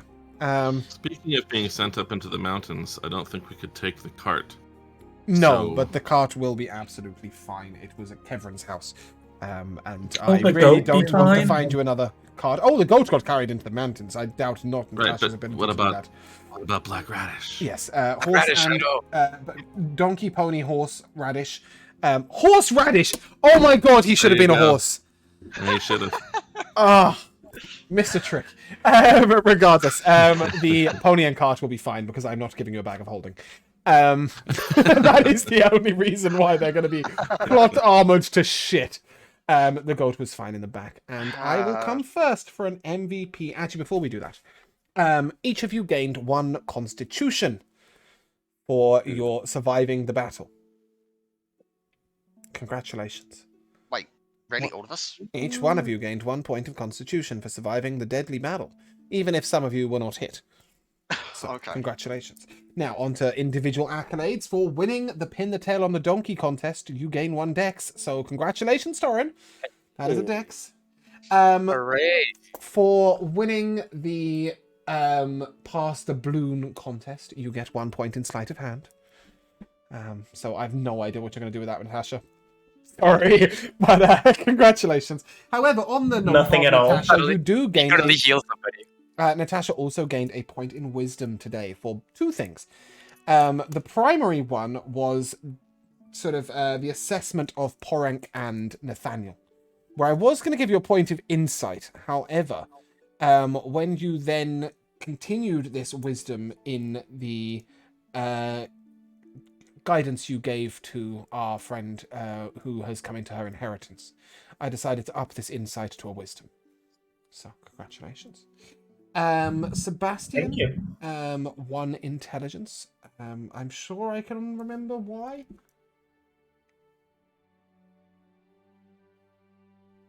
I have no idea why. Did you do anything interesting? Yes, cuz. No, it came after the Porink moment. It must Came have, after the what, sorry? it came after the moment with Nathaniel and Porink. And Maybe before Chiavo joined the conversation on morality. Oh, yes, Yeah. you gained 1 intelligence for realizing that the reason there was a problem with bandits on the road is because you guys hadn't killed them. And seeing to the sort of heart of the issue in your own sense of, like, why this was a thing. Nevertheless, I am also going to give out a charisma to Chiavo, who spoke far more eloquently than his 7 charisma would imply when he joined in his conversation. No, charisma, dear, not intelligence. No, I'm saying you're far more eloquently intelligent. Well, it's Yes, you are intelligent. You eloquently is what I said, not All right. intelligently. Gotcha. Nevertheless, I come to MVPs, and I will come first to Mr. Burnt In himself. Bruno, your MVP. I really enjoy the points of heroism. That was very unexpected, so thank you, Torin. That was cute. I felt very hyped up. That was Henrik, I think. Yep, I'm not gonna lie, I keep confusing you two because I don't know. We're both awesome. It's easy. My MVP is my sustain for being able to take like 30 hit points of damage. So props to Natasha. Definitely. But my actual MVP was when we were in the cart and Henrik said that thing about do you wanna save people or do you want to be a renowned hero? Because that genuinely made me think. Obviously, like, it's kind of like an obvious thing, but like that made me think, like, actually as a player, and I really like that. Yeah, no, I really like that as well.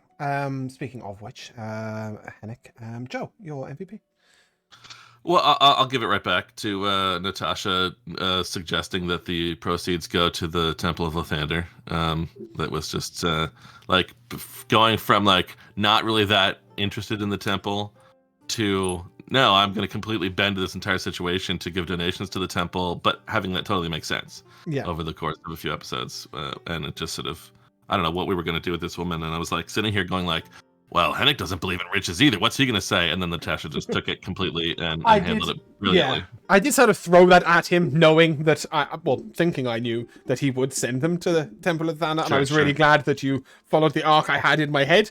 If you had just been like, I had to buy so many pretty dresses, I would just be like, well, fuck, I don't know what to do now. So I was really glad you followed that. Josh, your MVP. I think we're gonna give it to just everything that happened at Furlocks. It was a lot of fun. You enjoyed Furlocks? Yeah, and the games were a lot of fun. So yeah, probably They that. were cool. Jamal? I'm gonna have to give it to a few things, and almost all of them are gonna be, well, most of them are animal related. First one was the monkey. Like, what the hell? Oh, the monkey butler. Yeah. Yes. What the hell? You had a brief moment of meeting the monkey butler if you watch Josh's 1-to-1. But yes, the monkey butler is a thing. And then there's the goat Satan, who's going to be an absolute pain. To you specifically. Yeah. You're probably the only person I'm ever going to bite from now on. Okay, fair enough. And I also just have to give a moment to Ponk. Fucking Ponk. I can't believe that. How did Porink become Ponk? Every single session, I will butcher one of your NPC names. Get ready. Remember Dick? Remember Dick? All Dick? All Dick. Yeah. And obviously Ponk with bonking the wrong person. Yeah. Rico? So first I'd like to say that there were so many great moments during the session. It's hard to pick one. Most of them have been mentioned already. But I think I'm going to have to give it to the introspective conversation that we all had on morality. I thought that, like, even the segue into it was pretty smooth. Felt like a natural sort of Torin wanting to sort of ease Natasha's worries, and then it sort of evolving into this Yeah.